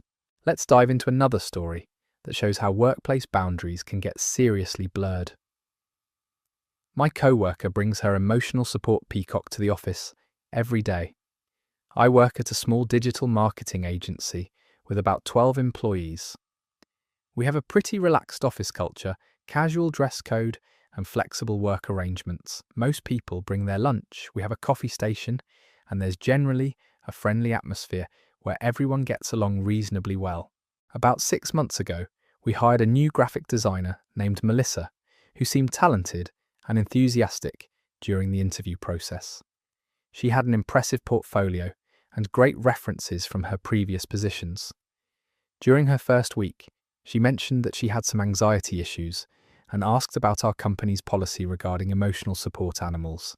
Our HR coordinator explained that we were happy to accommodate legitimate emotional support animals as long as proper documentation was provided and the animal didn't disrupt the work environment. Melissa seemed relieved and said she would bring in the necessary paperwork from her therapist within a few days. The following Monday, Melissa arrived at the office carrying what I initially thought was an elaborate feathered hat or some kind of costume prop. But as she walked through the door, I realized she was actually carrying a live peacock on her shoulder. The bird was fully grown, incredibly colorful, and making soft cooing sounds that echoed through our normally quiet workspace. Melissa set up what appeared to be a small perch next to her desk and gently placed the peacock on it. She introduced the bird to nearby co-workers as Fernando, her registered emotional support animal. She explained that Fernando helped her manage anxiety and provided comfort during stressful situations. She had all the proper documentation from her therapist recommending an emotional support animal for her mental health needs. At first, everyone was curious and somewhat amused by having a peacock in the office. Fernando was undeniably beautiful, and Melissa seemed much more relaxed and confident with him nearby. The bird was surprisingly well behaved, staying close to Melissa's workspace and not wandering around the office or bothering other employees. But within a few days, problems began emerging. Fernando would occasionally let out loud, piercing calls that could be heard throughout the entire office. These vocalizations usually happened during phone calls with clients, video conferences, or when people were trying to concentrate on detailed work. The timing seemed random and unpredictable. Fernando also had some bathroom habits that created hygiene concerns. Despite Melissa's efforts to keep his area clean, there were occasional accidents that required immediate cleanup and left lingering odors in our shared workspace. The office cleaning crew expressed concerns about properly sanitizing areas where Fernando spent time. The most significant issue was Fernando's reaction to sudden movements or loud noises. When someone dropped something, slammed a door, or even laughed loudly, Fernando would spread his magnificent tail feathers in what appeared to be a defensive display. While visually stunning, his full tail span was nearly 6 feet wide and would knock over everything within reach of Melissa's desk. During one particularly important client presentation, Fernando became startled by the projector clicking on and let out a series of loud calls while displaying his full plumage. Our potential client was so distracted by the spectacle that they completely lost focus on our marketing proposal. We didn't get that contract, and I suspect Fernando's performance played a role in that outcome. Several co-workers began complaining privately about the disruptions Fernando was causing. People mentioned difficulty concentrating, concerns about allergies to bird dander, and general discomfort with having a large, unpredictable animal in their immediate work environment. The complaints weren't about Melissa personally, but about the practical challenges of sharing workspace with a peacock. I was designated to speak with Melissa about finding solutions that would allow her to keep Fernando while minimizing disruptions to other employees. I suggested perhaps creating a separate space for Fernando, adjusting his schedule to avoid peak concentration times, or exploring alternative accommodations for her emotional support needs. Melissa became defensive and accused me of discriminating against her mental health accommodations. She said Fernando was legally protected as her emotional support animal and that any attempts to restrict his presence would constitute disability discrimination. She threatened to file complaints with HR and potentially pursue legal action if Fernando wasn't allowed full access to the workplace. Our HR coordinator consulted with legal counsel about emotional support animal policies and workplace accommodation requirements, while Melissa had legitimate documentation for Fernando as an emotional support animal. There were questions about whether a peacock was appropriate for an office environment and whether reasonable accommodations could include some limitations on when and where Fernando could be present. The situation reached a crisis point when Fernando somehow got loose from his perch and wandered into our conference room during a board meeting. He knocked over a water pitcher, scattered papers everywhere, and let out several loud calls while our board members sat in stunned silence. One board member was actually afraid Fernando might attack and hid under the conference table until Melissa could retrieve him. After the board meeting incident, management decided that while they supported Melissa's need for emotional support accommodations, Fernando's presence was creating an unworkable situation for other employees and clients. They offered to help Melissa explore alternative accommodations, including modified work arrangements, additional break times, or assistance finding a more suitable emotional support animal for office environments. Melissa refused all alternative accommodations and insisted that Fernando was the only emotional support animal that effectively managed her anxiety. She maintained that any restrictions on Fernando's workplace access violated her rights and discriminated against her disability. She filed formal complaints with both HR and external agencies, claiming disability discrimination. Ultimately, Melissa and our company reached a settlement, allowing her to work remotely, full-time with Fernando in her home environment. This arrangement met her emotional support needs while eliminating the workplace disruptions that had been affecting other employees and business operations. That story is over. The mental image of a board meeting being interrupted by a loose peacock knocking over water pitchers while executives hide under tables is absolutely incredible.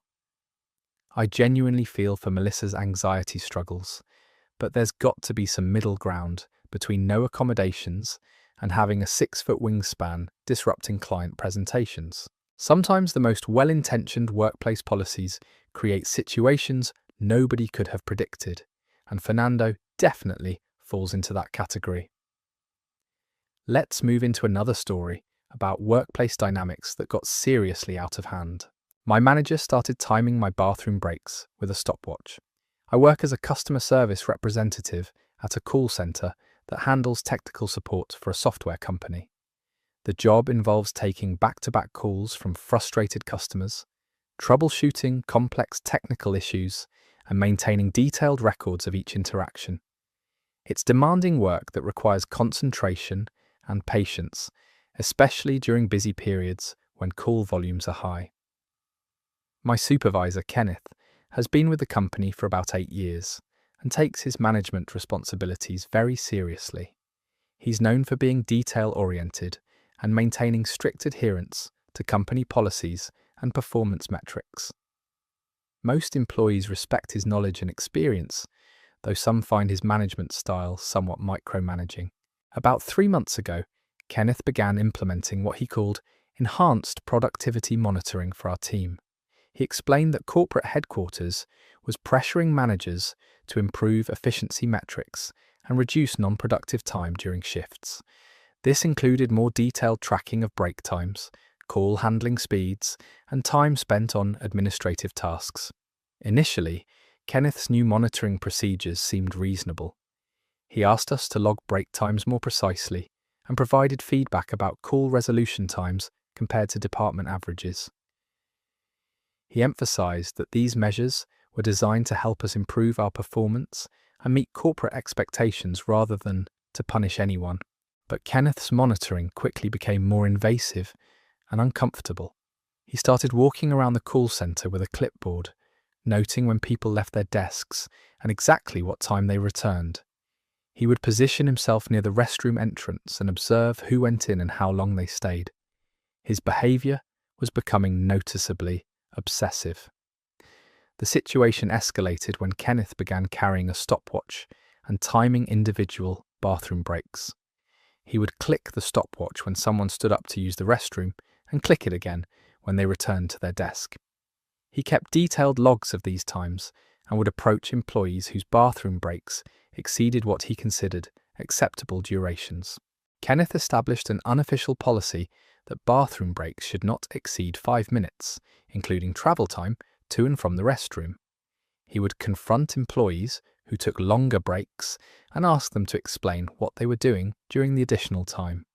These conversations were embarrassing and felt like interrogations about personal bodily functions. One particularly uncomfortable incident occurred when I returned from a bathroom break that had taken about 7 minutes due to an upset stomach. Kenneth approached me with his stopwatch and asked why I had exceeded the acceptable time limit. When I explained that I had been feeling unwell, he suggested I should notify him in advance if I expected to need extended bathroom time due to health issues.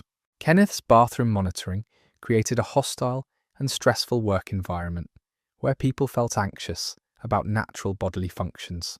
Employees began avoiding drinking water during their shifts to minimize restroom visits, which led to dehydration and decreased concentration during customer calls. Some people started rushing through bathroom breaks in ways that were uncomfortable and unhealthy. The breaking point came when Kenneth installed a sign-out sheet outside the restroom door. He required all employees to write their name, departure time, and return time whenever they used the facilities. This level of monitoring felt degrading and invasive, treating adult employees like children who couldn't be trusted to manage their own bathroom needs responsibly. Several employees complained to HR about Kenneth's bathroom monitoring policies. We explained that the constant surveillance was creating anxiety, health concerns, and a generally uncomfortable work environment. We provided documentation of Kenneth's timing practices and the detailed logs he'd been maintaining about our restroom usage. HR conducted an investigation and determined that Kenneth's monitoring practices were excessive and inappropriate for a workplace environment.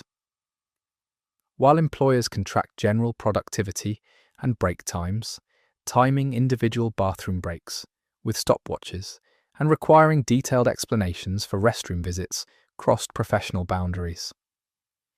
Kenneth was required to attend additional management training focused on appropriate workplace supervision and employee privacy rights. He was also instructed to discontinue all bathroom-related monitoring and remove the sign-out sheet from the restroom area. The company implemented clearer guidelines about reasonable productivity monitoring versus invasive surveillance. After the HR intervention, Kenneth's management style became more professional and less intrusive. He continued tracking general performance metrics, but stopped the obsessive monitoring of personal activities like bathroom breaks. The work environment became much more comfortable, and employee morale improved significantly. The whole experience taught me the importance of speaking up when workplace policies or management practices become unreasonable, even when they're presented as necessary for business operations. Sometimes managers can lose perspective about appropriate boundaries, and employee feedback is necessary to maintain a professional and respectful work environment. That story is over. The image of a grown man with a stopwatch lurking outside the bathroom door, like some kind of restroom security guard, is both hilarious and deeply disturbing. Kenneth really thought corporate productivity metrics meant he needed to become the bathroom police and time people's biological functions. There's workplace efficiency, and then there's whatever psychological issues were driving Kenneth to interrogate employees about their 7-minute bathroom breaks. Here's our next story about someone who took workplace creativity to some very interesting places.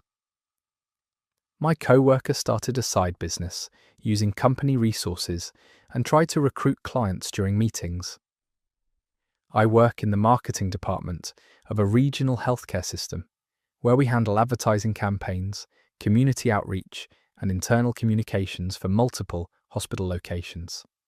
Our team is small but close-knit, and we generally collaborate well on projects while maintaining professional boundaries. Last year, we hired a new marketing specialist named Vanessa, who had previous experience in both healthcare marketing and event planning. During her interview, she mentioned her background in coordinating weddings and corporate events as freelance work, which we thought could bring valuable skills to our healthcare marketing campaigns. For the first few months, Vanessa was an excellent addition to our team. She brought fresh creative ideas to our campaigns, had strong attention to detail, and seemed genuinely enthusiastic about healthcare marketing. Her event planning background was particularly helpful when we organised community health fairs and educational seminars for patients and families. Around her 6-month mark, Vanessa began mentioning her freelance event planning business more frequently in casual conversations. She would share stories about weddings she had coordinated, corporate events she had managed, and her plans to expand her client base. Initially, these conversations seemed like normal workplace chat about outside interests and career goals. But gradually, Vanessa's event planning discussions became more prominent and started interfering with work-related conversations.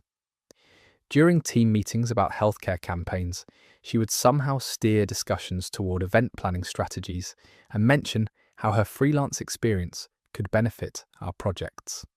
Her comments were often relevant but seemed designed to promote her outside business.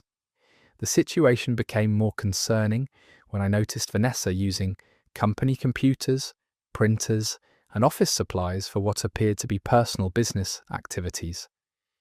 She would print elaborate event proposals on our letterhead, use our colour printer for marketing materials, and spend significant time during work hours managing what seemed to be freelance client communications. Vanessa also began scheduling personal business calls during work hours, often taking these calls at her desk or in conference rooms that were supposed to be available for company meetings. Her conversations were clearly about wedding planning, vendor coordination, and client consultations rather than healthcare marketing projects. The most problematic behaviour emerged during client meetings and community events, where Vanessa would subtly promote her event planning services. During a community health fair, I overheard her giving her business card to several attendees and discussing her availability for wedding planning services. She was essentially using company-sponsored events to network for her personal business. At a meeting with hospital administrators about an upcoming patient education campaign, Vanessa somehow worked her event planning credentials into the conversation and mentioned her availability for corporate event coordination. The administrators seemed confused about why our marketing specialist was promoting unrelated services during a healthcare marketing discussion. I realised that Vanessa was using her position with our healthcare system to legitimise and promote her freelance event planning business. She was leveraging our company's reputation, resources, and client relationships to build her personal brand and attract new customers for services completely unrelated to her job responsibilities. The situation reached a breaking point when Vanessa submitted an expense report that included charges for event planning supplies she had purchased for a wedding client.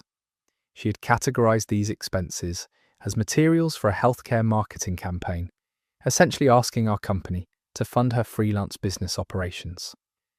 I felt obligated to report Vanessa's behavior to our department manager, since her activities were affecting our team's productivity and potentially creating conflicts of interest with our healthcare marketing responsibilities. I documented the various incidents I had observed, including her use of company resources, client recruitment activities, and inappropriate expense submissions. Our department manager conducted an investigation and discovered that Vanessa had been systematically using company time and resources to operate her freelance business. She had been storing client files on company servers, using our office address for business correspondence, and even listing her healthcare system email address on event planning promotional materials. When confronted with this evidence, Vanessa argued that her event planning skills enhanced her value as a healthcare marketing employee and that cross-promoting services was common in marketing industries. She claimed that her freelance work was helping her develop skills that benefited our healthcare campaigns. Management explained that while employees were allowed to have outside interests and freelance work, Using company resources and time for personal business activities violated employment policies and created potential conflicts of interest. Vanessa was given the opportunity to separate her freelance activities from her healthcare marketing responsibilities. Vanessa chose to resign rather than discontinue her use of company resources for her event planning business. She apparently decided that her freelance work was more profitable than her healthcare marketing position and wanted to focus entirely on building her event planning company. After Vanessa's departure, we had to review all her previous work to ensure that healthcare marketing projects had been completed properly and that no company resources or client relationships had been inappropriately used for her personal business developments. That story is over. The boldness of submitting expense reports for wedding supplies while categorizing them as healthcare marketing materials is truly next-level workplace fraud. Vanessa really thought she could turn her marketing job into a launching pad for her event planning empire, and nobody would notice her recruiting clients during hospital meetings. Using company letterhead to print wedding proposals is the kind of audacity that almost deserves respect, if it weren't completely unethical. Let's move on to a story that involves some very creative interpretations of workplace flexibility. My co-worker thinks working from home means she can disappear for hours at a time. I'm a project manager at a software development company that transitioned to hybrid work arrangements after the pandemic. Most of our team works from home 3 days a week and comes into the office 2 days a week. The arrangement has worked well for maintaining productivity while giving employees better work-life balance. When we hired Rebecca as a junior developer 6 months ago, she specifically mentioned during her interview how much she valued flexible work arrangements and remote work opportunities. She seemed enthusiastic about our hybrid model and assured us she was self-motivated and experienced with remote collaboration tools. For the first month, Rebecca's remote work performance seemed solid. She attended video meetings on time, responded to messages promptly, and submitted her coding assignments by established deadlines. Her work quality was good, and she seemed to be integrating well with our development team. But around her second month, I started noticing gaps in Rebecca's availability during remote work days. She would join our morning stand-up meeting at 9 a.m., but then become completely unresponsive for hours at a time. Messages would go unanswered for 3 or 4 hours, and she wouldn't respond to urgent requests for clarification on project specifications. When I asked Rebecca about her communication delays, she explained that she was focusing deeply on coding tasks and preferred to work in uninterrupted blocks of time. She said constant messaging disrupted her concentration and that batching communication was more efficient for complex development work. I understood the value of deep work sessions, but Rebecca's unavailability was creating problems for our team collaboration. Other developers needed her input on shared code repositories, and clients were asking questions about features she was implementing. Her communication gaps were causing project delays and frustrating team members who couldn't get timely responses. The situation became more problematic when Rebecca started missing scheduled video conferences and project check-ins. She would simply not show up for meetings without any advance notice or explanation. When I reached out afterward, she would apologize and claim she had been deeply focused on urgent coding tasks and lost track of time. During one particularly important client presentation, where Rebecca was supposed to demonstrate a feature she had developed, she was completely unreachable. We had to reschedule the entire presentation because Rebecca didn't respond to calls, texts, or instant messages. The client was understandably frustrated by the unprofessional handling of their scheduled demo. When I finally connected with Rebecca that afternoon, she explained that she had taken her laptop to a coffee shop for a change of scenery and hadn't realized the Wi-Fi wasn't working properly. She said she had been coding offline and didn't notice the missed messages and meeting invitations until she got home and reconnected to reliable internet.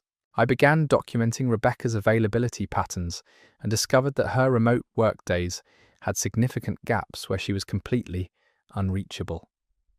Sometimes these gaps lasted from mid-morning until late afternoon, essentially meaning she was only available for a few hours during what were supposed to be full work days. The breaking point came when I decided to do a surprise check on Rebecca's work progress. I assigned her a coding task on a Tuesday morning and asked for a status update by lunchtime. When she didn't respond by 2 p.m., I drove to her apartment complex to see if there was some kind of emergency. Rebecca's car wasn't in her assigned parking spot, and her apartment appeared empty when I knocked on the door. I waited around for about 30 minutes and eventually saw her return carrying shopping bags and wearing workout clothes. She seemed genuinely surprised to see me and asked if something urgent had happened at work. When I asked about the coding task I had assigned that morning, Rebecca looked confused and said she hadn't seen any messages about urgent work. She claimed she had been running errands and going to the gym, assuming it was acceptable to manage her own schedule as long as she completed her assigned projects by their deadlines. I explained that remote work still required being available during business hours for collaboration, meetings, and urgent requests. Rebecca seemed surprised by this expectation and said she thought working from home meant having complete flexibility to structure her day however she preferred, as long as she delivered quality work products. During our conversation, Rebecca revealed that she had been treating remote work days as personal time, where she could run errands, attend fitness classes, meet friends for lunch, and handle personal appointments. She would work on coding projects in the evenings or early mornings to meet her deadlines, but wasn't available for team collaboration during standard business hours.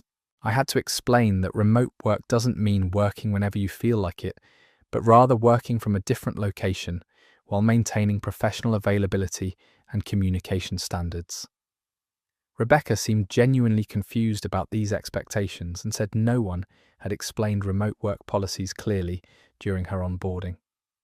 We developed a clear remote work agreement outlining availability expectations, communication response times, and meeting attendance requirements. Rebecca agreed to maintain regular business hours even when working from home and to notify the team in advance if she needed to step away for personal matters during work time. Rebecca's performance improved significantly once she understood the actual expectations for remote work. She began maintaining consistent availability during business hours and became much more responsive to team communications. She admitted that she had misunderstood remote work flexibility and appreciated having clear guidelines. The whole experience taught me the importance of explicitly outlining remote work expectations, rather than assuming employees understand professional standards for working from home. What seems obvious to experienced remote workers can be genuinely confusing for people who are new to flexible work arrangements. That story is over. The idea that working from home means you can just disappear for gym sessions and shopping trips while your team scrambles to find you is absolutely wild. Rebecca really thought remote work was code for do whatever you want as long as you eventually get some coding done. The mental image of her manager showing up at her apartment complex like some kind of workplace detective, only to find her returning from errands in workout clothes, is peak remote work chaos. Let's dive into our next story about someone who had some very unique ideas about professional development. My employee started charging co-workers for training sessions on skills she doesn't actually have. I manage a customer service department for an online retail company, and we employ about 20 representatives who handle phone calls, chat support, and email inquiries from customers.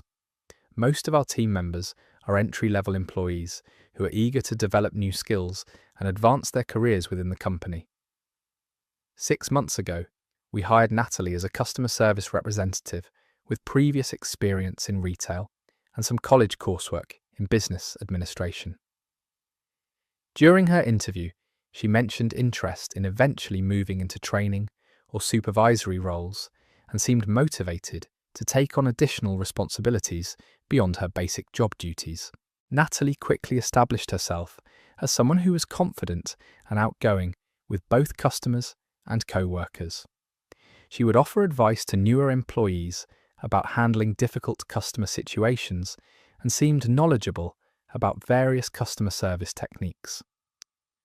Her enthusiasm for helping others develop their skills was initially refreshing.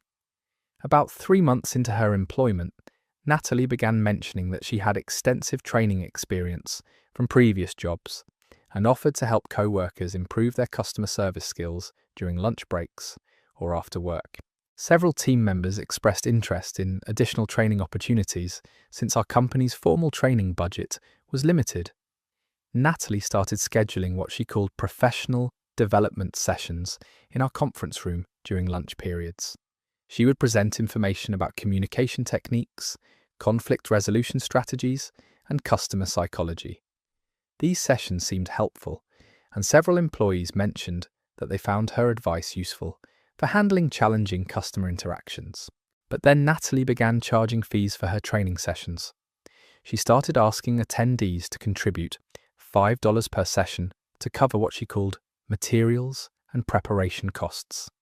She explained that she was investing significant time in developing training content and that the small fee would help her continue offering these valuable professional development opportunities.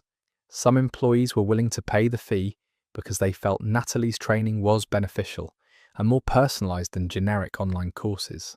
Others were uncomfortable with the idea of paying a coworker for training during work hours, but didn't want to seem unsupportive of professional development initiatives.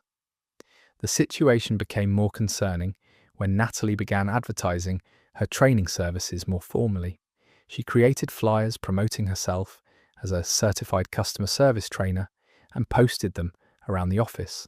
She established a sign-up system for different training topics and started charging different rates based on the complexity of the subject matter. I became suspicious when I noticed that Natalie's training topics were expanding beyond basic customer service into areas like project management, leadership development, and digital marketing. These were subjects that weren't directly related to her job responsibilities or previous experience, and I wondered where she was getting expertise in such diverse areas. When I asked Natalie about her training certifications and background, she provided vague responses about previous workplace experience and online courses she had completed. She couldn't produce any official certifications or documentation of formal training credentials, but insisted that her practical experience qualified her to teach these subjects. I decided to investigate Natalie's training content more thoroughly by asking some employees who had attended her sessions about what they were learning. I discovered that much of her material was copied directly from free online resources and YouTube videos, with no original content or personalized instruction.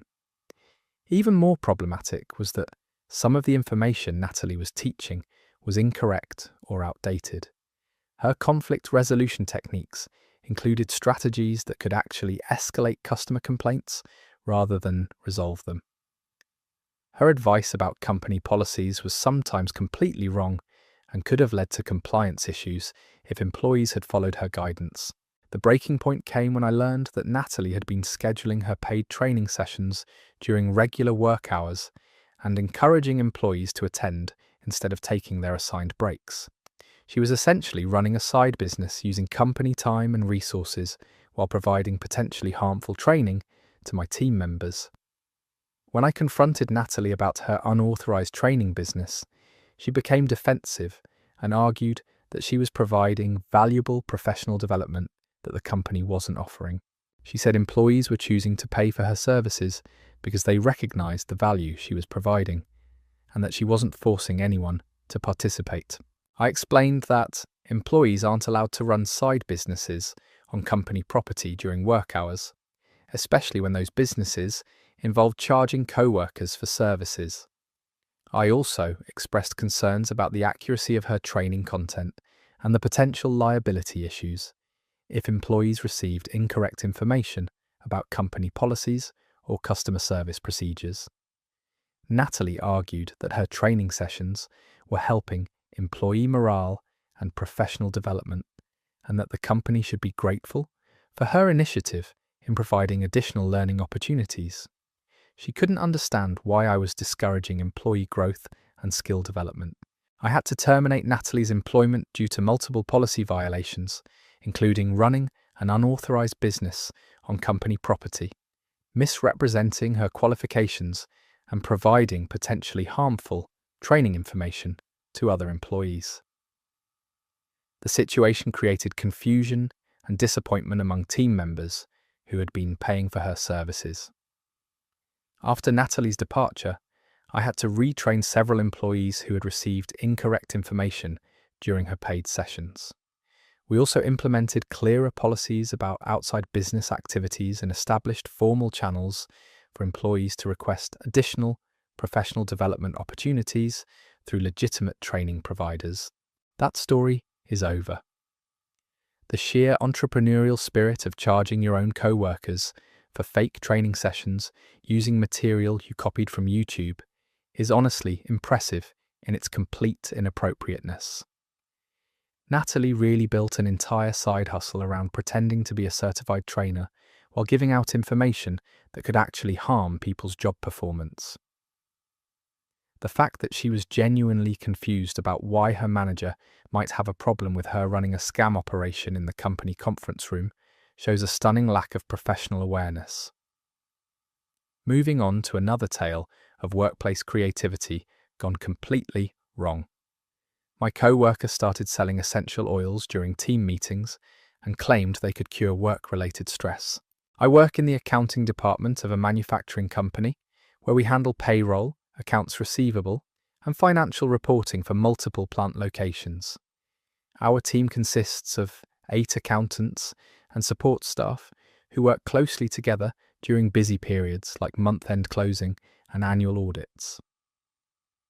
3 months ago, we hired Christine as a staff accountant with several years of experience at smaller firms. She seemed competent and professional during the interview process, with solid technical skills and good references from previous employers. Her background in both public and private accounting appeared to be a good fit for our diverse responsibilities. Christine integrated well into our team initially, contributing effectively to our monthly closing processes and demonstrating strong attention to detail in her work. She was friendly with co-workers and seemed enthusiastic about learning our company's specific accounting procedures and software systems. About 6 weeks after starting, Christine began mentioning her interest in natural health and wellness approaches to managing work stress. She would talk about the benefits of aromatherapy, herbal supplements, and holistic lifestyle changes during casual conversations with team members. These discussions seemed harmless and even beneficial for workplace wellness. Christine started bringing small bottles of essential oils to work and would occasionally diffuse lavender or peppermint scents at her desk. She explained that certain scents helped her maintain focus and reduce anxiety during stressful periods like deadline crunches. Several co-workers commented positively on the pleasant aromas and asked about her oil collection. The situation began changing when Christine started positioning herself as an expert on essential oils and their therapeutic benefits. She would make specific claims about which oils could improve concentration, reduce headaches, boost energy levels, and alleviate various stress-related symptoms. Her recommendations became increasingly detailed and medical in nature. During our weekly team meetings, Christine began incorporating essential oil demonstrations into discussions about workplace wellness and stress management. She would bring samples of different oils and explain their supposed benefits for common workplace issues like fatigue, tension headaches, and deadline anxiety. At first, these wellness tips seemed like a nice addition to our team meetings, especially during busy periods when everyone was feeling overwhelmed. Christine appeared knowledgeable and genuinely concerned about helping her co-workers manage stress more effectively through natural remedies. But then Christine started selling essential oils to co-workers and promoting a multi-level marketing business she had joined. She began our team meetings by presenting new products, sharing testimonials about their effectiveness, and encouraging team members to purchase starter kits or monthly subscriptions for various oil blends. Christine claimed that certain essential oil combinations could completely eliminate work-related stress, improve job performance, and even prevent common workplace illnesses like colds and headaches. She presented these claims as scientifically proven facts, rather than personal opinions or marketing materials from her MLM company. Several team members felt pressured to purchase oils from Christine because she was making these sales pitches during mandatory work meetings where declining to participate felt awkward and potentially harmful to workplace relationships. Her sales presentations were taking up significant time during meetings that were supposed to focus on accounting deadlines and project coordination. The situation became more problematic when Christine started suggesting that employees who were experiencing work stress or health issues should rely on her essential oil recommendations instead of seeking traditional medical care or using established employee assistance programs. She positioned herself as a wellness consultant rather than just a co-worker sharing personal interests. One particularly concerning incident occurred when a team member mentioned having persistent salt or headaches during a stressful audit period. Christine immediately recommended a specific oil blend that she claimed would eliminate the headaches without needing to address underlying causes like poor ergonomics, eye strain, or excessive work hours. I realized that Christine's essential oil sales were creating an uncomfortable work environment where employees felt pressured to purchase products from a co-worker and were receiving potentially harmful medical advice disguised as workplace wellness initiatives. Her MLM activities were also taking time away from our actual accounting responsibilities. When I spoke with Christine about separating her essential oil business from her accounting work, she became defensive and argued that she was providing valuable wellness resources that were improving team morale and productivity. She claimed that her oil recommendations were helping co-workers manage stress more effectively than traditional approaches. Christine insisted that her essential oil business was actually benefiting the company by reducing sick days, improving focus, and creating a more positive work environment. She couldn't understand why I would discourage natural health approaches that were clearly helping her co-workers feel better. I explained that employees shouldn't feel pressured to purchase products from co-workers during work hours, and that making medical claims about essential oils could create liability issues for both Christine and the company. I also pointed out that her sales presentations were taking time away from important accounting deadlines. Christine argued that essential oils were natural products with no harmful side effects, and that she was simply sharing information about wellness approaches that had worked for her personally.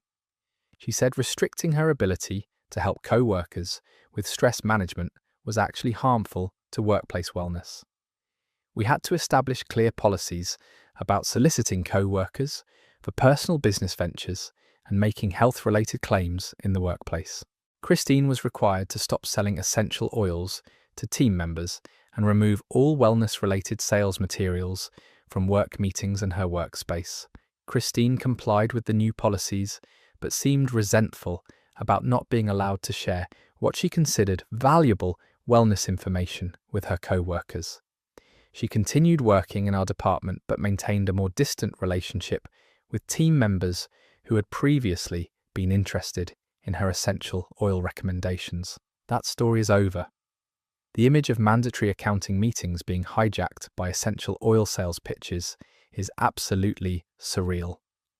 Christine really thought she could turn monthly budget reviews into wellness seminars and convince people that peppermint oil was the solution to audit season stress. The fact that she genuinely believed she was providing medical consultation rather than running a pyramid scheme shows how deep the MLM delusion can go. Here's our final story, for this part about someone who took workplace efficiency to some very questionable places. My boss implemented a point system for employee bathroom breaks and water fountain visits. I work as an administrative assistant at a small insurance agency that employs about 15 people in various roles, including agents, claims processors, and support staff. Our office environment has always been relatively relaxed with flexible break schedules and reasonable management oversight of daily activities. Last year, we got a new office manager named Gregory, who had previously worked in manufacturing environments with more structured productivity monitoring systems. He was hired to improve efficiency and implement better organizational systems for our growing business operations. Initially, Gregory's changes were positive and helpful. He streamlined our filing systems, improved our client database organization, and established clearer procedures for handling various administrative tasks. His background in process improvement seemed like exactly what our somewhat disorganized office needed. About 3 months after Gregory started, he began expressing concerns about what he perceived as excessive non-productive time during work hours. He mentioned that employees seemed to take frequent breaks, spend too much time away from their desks, and weren't maintaining consistent focus on their assigned responsibilities.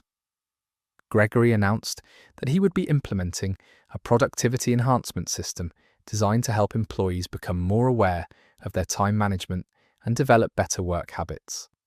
He presented this as a positive development that would benefit both individual performance and overall office efficiency. The system Gregory created involved assigning point values to various workplace activities and behaviors. Employees would earn positive points for productive activities like completing tasks early, attending meetings promptly, and helping co-workers. We would lose points for activities Gregory classified as non-productive or inefficient. At first, the point system seemed quirky but harmless. Gregory would award points for things like organizing workspaces, submitting reports ahead of deadlines, or contributing ideas during team meetings. The positive reinforcement aspect was actually motivating for some employees who enjoyed the recognition. But then Gregory started assigning negative point values to basic human needs and normal workplace activities. Using the bathroom cost 2 points per visit, with additional point deductions for trips lasting longer than 5 minutes. Getting water from the fountain cost 1 point, and taking longer than 30 seconds resulted in additional penalties. Gregory installed a clipboard system where employees had to log their bathroom breaks and water fountain visits, including timestamps and duration. He would review these logs daily and calculate point deductions based on what he determined was excessive personal time during work hours. The point system became increasingly elaborate and punitive. Gregory assigned different point values based on the time of day, with higher penalties for bathroom breaks during what he considered peak productivity hours. He also implemented bonus point deductions for employees who used the bathroom more than 3 times during an 8-hour shift. Employees began experiencing anxiety about normal bodily functions and basic hydration needs. People started avoiding drinking water to minimize bathroom visits, leading to dehydration headaches and decreased concentration during client interactions. The work environment became tense and uncomfortable as everyone worried about point deductions. Gregory expanded the point system to include other normal workplace activities like personal phone calls during lunch breaks, brief conversations with co-workers, and even adjusting thermostats or window blinds. Everything that wasn't directly productive work became subject to point penalties. The breaking point came when Gregory announced that employees with negative point balances at the end of each week would receive written warnings about their productivity levels. He suggested that consistent negative point totals could lead to performance improvement plans or potential disciplinary actions. Several employees approached me privately to express concerns about the point system and its impact on workplace morale and basic human dignity. People felt degraded by having to justify bathroom breaks and water consumption to their supervisor, and the constant monitoring was creating a hostile work environment. I decided to document the point system and present concerns to our company's owner, who had been largely uninvolved in day-to-day office management since hiring Gregory. I compiled examples of the point deductions, employee feedback about the system's impact, and information about potential legal issues related to monitoring basic human needs. When our owner learned about Gregory's point system, he was shocked and immediately ordered its discontinuation. He explained that monitoring employee bathroom breaks and water consumption was inappropriate, potentially discriminatory, and could create liability issues for the company. Gregory was required to remove all monitoring systems related to personal activities and apologize to employees for implementing policies that violated basic workplace dignity. He was also enrolled in management training focused on appropriate supervision techniques and employee rights. The whole experience taught our team the importance of speaking up when management policies become unreasonable or dehumanizing, even when they're presented as productivity improvements. Sometimes efficiency measures can go too far and actually harm both employee well-being and overall workplace effectiveness. That story is over. The mental image of grown adults having to log their bathroom visits on a clipboard while their boss calculates point deductions for basic human functions is both hilarious and deeply disturbing. Gregory really thought he could gamify people's bladder schedules and turn hydration into a productivity metric. The fact that he was genuinely surprised when his bathroom surveillance system was shut down shows a complete disconnect from basic workplace humanity. These workplace stories really make you appreciate when your biggest office drama is someone microwaving fish in the break room or forgetting to replace the water cooler bottle. From peacocks in board meetings to essential oil sales pitches during budget reviews, it's amazing how creative people can get when it comes to making their co-workers' lives more complicated than necessary. But sometimes, the most outrageous workplace behavior comes from the people who think they've found loopholes in basic human decency. Let me share this next story about someone who discovered just how far their co-worker was willing to push boundaries. My co-worker started bringing her newborn to work and expects everyone else to help with childcare. I work at a small non-profit organisation that focuses on community outreach programs. We have about 12 employees, and everyone generally gets along well in our casual, family-friendly environment. The work can be demanding during grant application seasons, but we usually support each other through busy periods. 2 months ago, my colleague Miranda returned from maternity leave with what seemed like a reasonable plan to balance work and new motherhood. She had arranged for her mother to provide childcare 3 days a week and planned to work from home the other 2 days. The arrangement seemed thoughtful and sustainable for everyone involved, but during Miranda's second week back, her childcare arrangements fell through when her mother had a medical emergency and couldn't continue helping with the baby. Miranda was understandably stressed about finding alternative childcare on short notice, especially given our non-profit's limited budget for employee benefits. Miranda asked if she could bring her 3-month-old daughter to the office temporarily while she searched for a new childcare provider. She assured everyone it would only be for a few days, and that the baby was generally quiet and easy to manage during work hours. Most of the team was sympathetic and agreed to help accommodate this temporary solution. The first day went reasonably well. Miranda set up a small area near her desk with a portable crib and baby supplies. Her daughter slept most of the morning, and Miranda was able to handle phone calls and computer work without major disruptions. When the baby needed attention, Miranda would step away briefly to handle feeding or diaper changes. But by the second day, problems began emerging. The baby was more fussy and required frequent attention throughout the day. Miranda would have to step out of meetings to calm her crying daughter, and phone calls with clients were interrupted by baby sounds in the background. The disruptions were becoming noticeable and affecting our professional image. What made the situation more problematic was that Miranda began expecting her co-workers to help with basic childcare tasks. She would ask people to hold the baby during important phone calls, watch her daughter while she attended meetings, or help with feeding and diaper changes when she was overwhelmed with work deadlines. At first, several co-workers were happy to help occasionally, especially those who had children themselves, and understood the challenges of balancing work and parenting responsibilities. But Miranda's requests for assistance became more frequent and demanding, essentially treating the office like a collaborative childcare facility.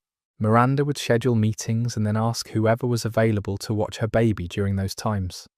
She assigned informal childcare rotations during lunch breaks, expecting different co-workers to supervise her daughter so she could eat without interruption. She even asked people to take the baby for walks around the building when she needed to concentrate on detailed work. The situation became untenable when Miranda started leaving her baby with co-workers for extended periods while she ran personal errands or attended appointments outside the office. She would announce that she needed to step out for a few hours and designate someone to be responsible for her daughter until she returned.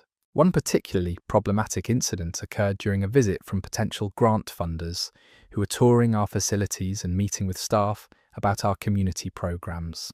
Miranda's baby began crying loudly during the presentation, and instead of handling the situation herself, she gestured for a co-worker to take the baby out of the room while she continued with the meeting. Our executive director had to address the situation when it became clear that Miranda's childcare expectations were affecting everyone's ability to perform their job responsibilities effectively. Several employees had privately expressed concerns about being assigned unpaid babysitting duties during work hours. During the conversation, Miranda became defensive and accused the organization of not being truly family-friendly despite claiming to support working parents. She argued that a few weeks of temporary childcare assistance shouldn't be a problem in a workplace that valued community and mutual support. Miranda seemed genuinely surprised that her co-workers weren't happy to help with childcare duties, and couldn't understand why anyone would object to spending time with her adorable baby. She felt that the office environment should naturally accommodate her needs as a new mother, regardless of how those needs affected other employees. The executive director explained that while the organization wanted to support Miranda during this challenging time, expecting co-workers to provide regular childcare wasn't a sustainable or appropriate solution. Other employees had their own job responsibilities and shouldn't be required to supervise children during work hours. Miranda was given 2 weeks to arrange professional childcare or work-from-home accommodations. She initially threatened to file complaints about workplace discrimination against parents, but ultimately found a childcare provider and returned to normal work arrangements. The temporary crisis passed, but the experience highlighted the importance of clear boundaries around workplace accommodations. That story is over. The entitlement of turning your entire office into an unpaid daycare service and then acting shocked when people object is genuinely astounding. Miranda really thought community-minded non-profit work meant her colleagues had signed up to be rotating babysitters during grant presentations. The image of her gesturing for someone else to remove her crying baby while she continued meeting with funders is peak workplace audacity. At least she figured out actual childcare arrangements instead of doubling down on the collaborative parenting approach. Here's another story about someone who took workplace flexibility to some very creative extremes. My employee started running a food truck from our company parking lot during lunch breaks. I'm the facilities manager for a mid-sized technology company located in an office park outside the city centre. We have about 60 employees and a large parking lot that rarely reaches full capacity, even during busy periods when everyone is working on site. 6 months ago, we hired Trevor as an IT support specialist with good technical skills and previous experience in corporate environments. He seemed professional during the interview process and had solid references from his previous positions. His background in both hardware and software support made him a good fit for our diverse technology needs. Trevor performed well in his new role, quickly learning our systems and providing helpful technical support to employees across different departments. He was friendly, reliable, and seemed to genuinely enjoy solving complex technical problems. His integration into our IT team was smooth and positive. After about 2 months, Trevor mentioned during casual conversation that he had always been interested in cooking and had been considering starting a small food service business as a side venture. He talked about his family's recipes and his dream of eventually opening a restaurant. His enthusiasm for cooking was clear, and several co-workers encouraged his entrepreneurial interests. Trevor began bringing elaborate homemade lunches that attracted attention from other employees. His meals looked restaurant quality and smelled incredible, often featuring complex dishes from various international cuisines. People would compliment his cooking skills and joke that he should start selling his food. What I didn't realize was that Trevor was taking these suggestions seriously and developing a business plan around his lunchtime cooking. He started researching food service regulations, licensing requirements, and the logistics of operating a mobile food business. His casual interest in cooking was evolving into a concrete entrepreneurial venture. The first sign of Trevor's food truck ambitions appeared when he began bringing significantly larger quantities of food and offering to sell portions to interested co-workers. He would set up an informal lunch service in our break room, taking orders in the morning and delivering prepared meals at lunchtime for a reasonable fee. Initially, Trevor's lunch service seemed like a convenient option for employees who didn't want to drive to restaurants or eat cafeteria food from the building next door. His prices were fair, the food was excellent, and the arrangement felt like a friendly favour rather than a formal business operation. But Trevor's lunch service quickly expanded beyond what could reasonably be considered a casual favour for co-workers. He started taking advance orders, creating daily menus, and establishing regular pricing for different meal options. He was essentially operating a restaurant out of our office break room. The situation escalated dramatically when Trevor arrived at work one morning, driving a fully equipped food truck that he parked prominently in our company parking lot. The truck was professionally wrapped with colourful graphics advertising Trevor's mobile kitchen and featured serving windows, menu boards, and all the equipment necessary for commercial food preparation. Trevor explained that he had purchased the food truck over the weekend and planned to operate it during lunch hours to serve both our employees and other businesses in the office park. He had obtained the necessary permits and licenses for mobile food service and was excited to launch his entrepreneurial venture. While I appreciated Trevor's initiative and business ambitions, I was concerned about him using our company property to operate a commercial food service without discussing this arrangement with management. Our parking lot wasn't zoned for commercial activities, and we hadn't agreed to host a food truck business on our premises. Trevor seemed surprised by my concerns and explained that he was only using a small portion of the parking lot during lunch hours when most spaces were empty anyway. He argued that his food truck was providing a valuable service to employees and wasn't interfering with company operations in any meaningful way. I explained that operating a commercial business on company property required proper approvals, insurance considerations, and compliance with local zoning regulations. Even though Trevor had obtained food service permits, he hadn't addressed the property use issues or potential liability concerns for our company. Trevor offered to pay a rental fee for using parking space during lunch hours, treating our lot like a commercial location where he could operate his food truck business. He presented financial projections showing how his food service could benefit both himself and the company through parking lot rental income. The situation became more complicated when other food trucks began showing up in our parking lot, apparently invited by Trevor to create what he called a food truck cluster that would attract customers from surrounding businesses. Our parking lot was suddenly hosting multiple commercial food vendors without any formal agreements or oversight. I had to inform Trevor that while we supported his entrepreneurial goals, he couldn't operate a commercial food truck business from our company parking lot without proper agreements and approvals. The immediate issue was that other businesses in our office park were complaining about the unauthorized commercial activity. Trevor was disappointed, but agreed to relocate his food truck operations to properly designated commercial areas. He continued working in our IT department while building his food service business at approved locations around the city. His cooking venture eventually became successful enough that he transitioned to full-time food service entrepreneurship. The experience taught me to be clearer about policies regarding employee use of company facilities for personal business ventures, even when those ventures seem harmless or beneficial to other employees. Sometimes good intentions and entrepreneurial spirit can create complicated situations that require careful management. That story is over.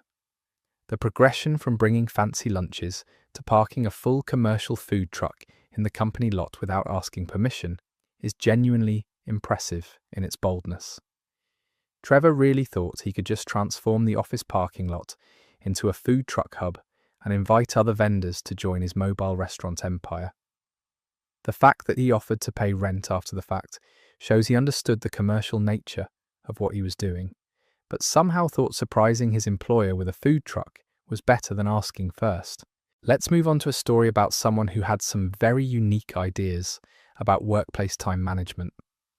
My co-worker started scheduling fake meetings to avoid actual work assignments. I work in the marketing department of a regional bank where we handle advertising campaigns, social media management, and community outreach programs. Our team consists of 6 marketing professionals who collaborate on various projects while maintaining individual areas of specialization. Last year, we hired Brandon as a marketing coordinator with experience in digital marketing and content creation. His resume showed solid experience with social media management, graphic design, and campaign development. During interviews, he seemed knowledgeable about current marketing trends and enthusiastic about contributing to our team's success. For his first month, Brandon appeared to be adjusting well to his new role. He participated actively in team meetings, asked thoughtful questions about our existing campaigns, and seemed eager to take on new responsibilities. His initial work quality was good, and he integrated smoothly with our existing team dynamics. But around his second month, I began noticing that Brandon always seemed to be in meetings when I tried to assign him new projects or discuss urgent deadlines. His calendar appeared packed with various appointments, conference calls, and collaborative sessions that made him appear constantly busy and unavailable for additional work. Initially, I assumed Brandon was simply being thorough about stakeholder communication and project coordination. Marketing work often requires extensive collaboration with different departments, and new employees sometimes overschedule meetings while learning organizational dynamics and building professional relationships. However, I became suspicious when I started paying closer attention to Brandon's meeting patterns. He would schedule hour-long appointments for discussions that typically required 15 minutes, book conference rooms for solo work sessions, and create recurring meetings with vague purposes like project planning or strategic review. The situation became more obvious when I tried to reach Brandon during one of his scheduled meetings and discovered that the conference room he had booked was empty. When I asked him about the meeting later, he explained that it had been cancelled at the last minute, but that he had used the time for important planning work that required a quiet environment. I began investigating Brandon's meeting schedule more systematically and found a pattern of appointments that didn't correspond to actual collaborative activities. He would schedule meetings with people who confirmed they hadn't been invited or informed about these supposed discussions. His calendar was filled with fictional collaborative activities.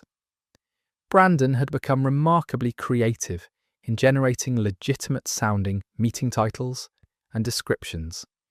He scheduled campaign optimization sessions, stakeholder alignment meetings, creative development workshops, and performance analysis reviews that sounded important and necessary but didn't actually involve other participants or produce any meaningful outcomes. The most elaborate example was when Brandon blocked out an entire afternoon for what he called a cross-departmental strategy summit that supposedly involved representatives from multiple departments discussing integrated marketing approaches. When I checked with those departments, no one had been invited to or was aware of any such meeting. Brandon's fake meeting strategy was allowing him to avoid taking on new assignments while appearing to be fully engaged with important collaborative work. When asked about his availability for urgent projects, he could point to his packed calendar as evidence that he was already overwhelmed with critical responsibilities. The deception became obvious during a particularly busy period when we needed all team members to work on a time-sensitive campaign for a major product launch. Brandon claimed he couldn't contribute additional hours because he was committed to essential meetings throughout the week, but none of these meetings involved actual work related to our department's priorities. I confronted Brandon directly about his meeting schedule and asked him to provide details about the participants and objectives for several upcoming appointments. He became defensive and insisted that all his meetings were legitimate work activities, but couldn't provide specific information about attendees or expected outcomes. When I pointed out that several of his supposed meeting participants had no record of being invited or scheduled for these discussions, Brandon claimed there had been communication mix-ups and scheduling conflicts that explained the discrepancies. His explanations became increasingly vague and implausible. Brandon eventually admitted that he had been creating fake meetings to manage his workload and avoid taking on more responsibilities than he felt comfortable handling. He explained that he was feeling overwhelmed by the pace of work and thought that appearing busy would give him breathing room to focus on existing projects. I explained that avoiding new assignments through deceptive scheduling was not an acceptable approach to workload management, and that there were appropriate ways to discuss capacity concerns with supervisors. Brandon's fake meeting strategy had actually made his workload problems worse by preventing honest communication about realistic project timelines. We worked together to develop a more transparent approach to project management that allowed Brandon to communicate openly about his capacity limitations while still meeting department needs. He discontinued the fake meeting practice and began contributing more effectively to team projects through honest scheduling and workload discussions. That story is over. The creativity required to invent an entire fake meeting ecosystem, complete with official sounding titles and non-existent participants, is almost admirable in its elaborate deception. Brandon really thought he could just schedule his way out of actual work responsibilities, and nobody would notice his calendar was full of fictional collaborative activities. The cross-departmental strategy summit that involved 0 departments is peak fake meeting artistry. At least he eventually figured out that honest communication about workload was easier than maintaining a complex web of scheduling lies. Here's our next story about workplace boundaries that got pushed to their absolute limits. My boss started requiring employees to share their personal social media passwords for monitoring purposes. I work as a graphic designer at a small advertising agency that handles campaigns for local businesses and regional clients.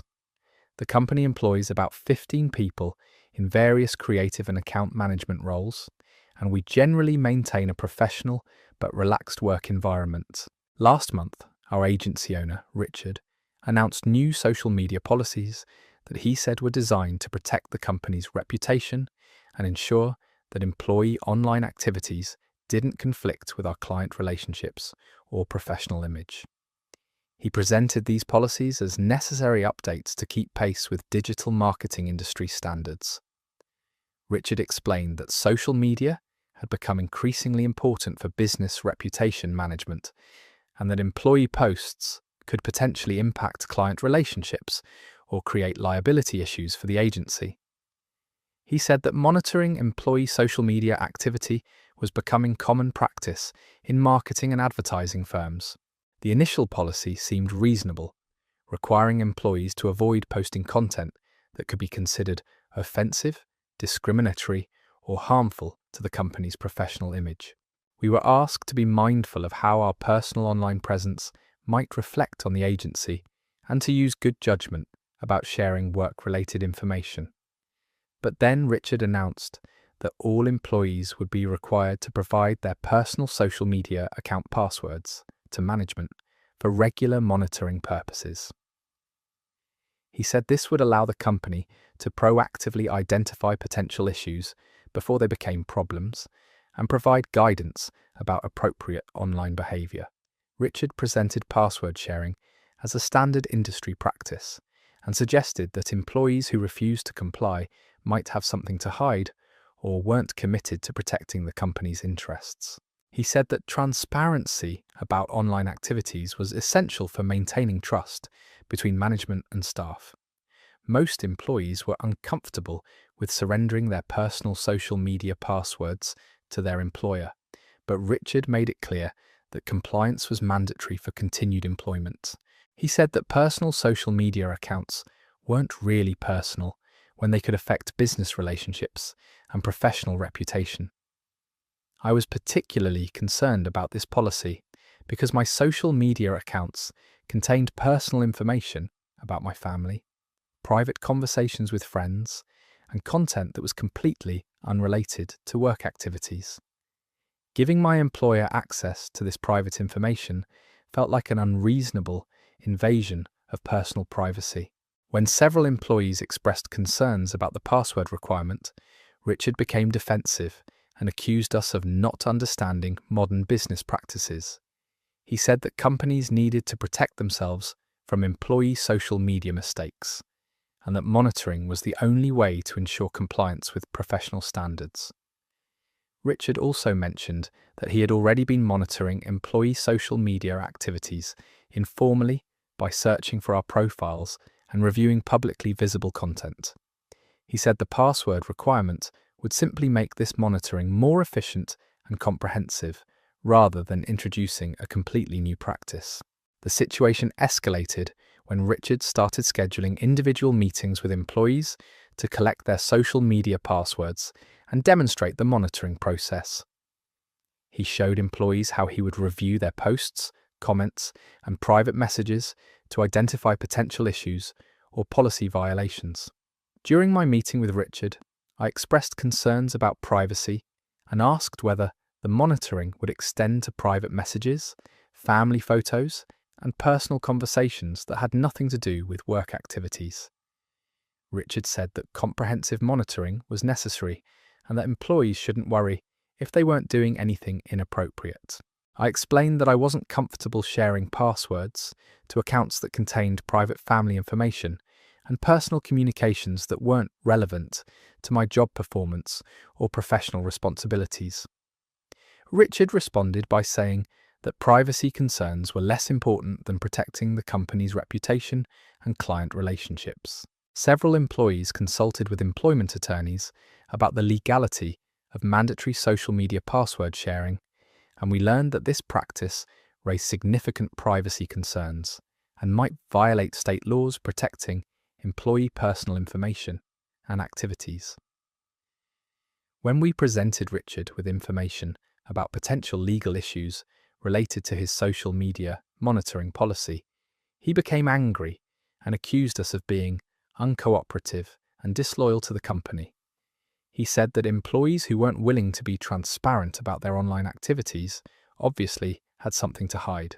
The confrontation with Richard about social media monitoring created a hostile work environment where employees felt their personal privacy was being violated and their employment was threatened for refusing to surrender private account information.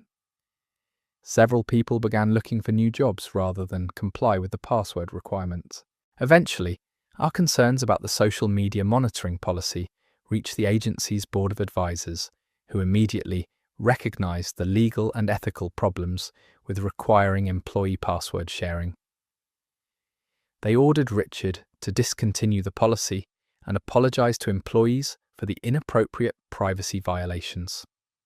Richard was required to attend additional training about employment law and appropriate workplace policies.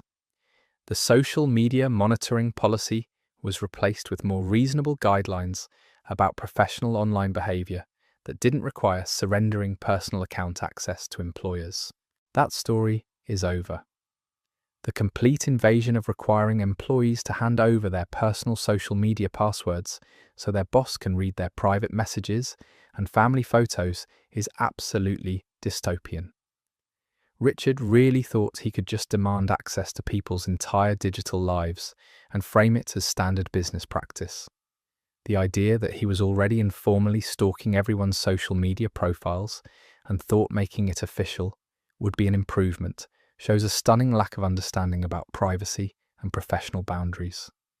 Thank goodness someone had the sense to consult employment lawyers before this workplace surveillance nightmare went any further. If you enjoyed this batch, you will definitely love to listen to the other stories I have in store on my channel. Consider subscribing for more as I post Reddit story readings just like these every night. Sweet dreams and take care.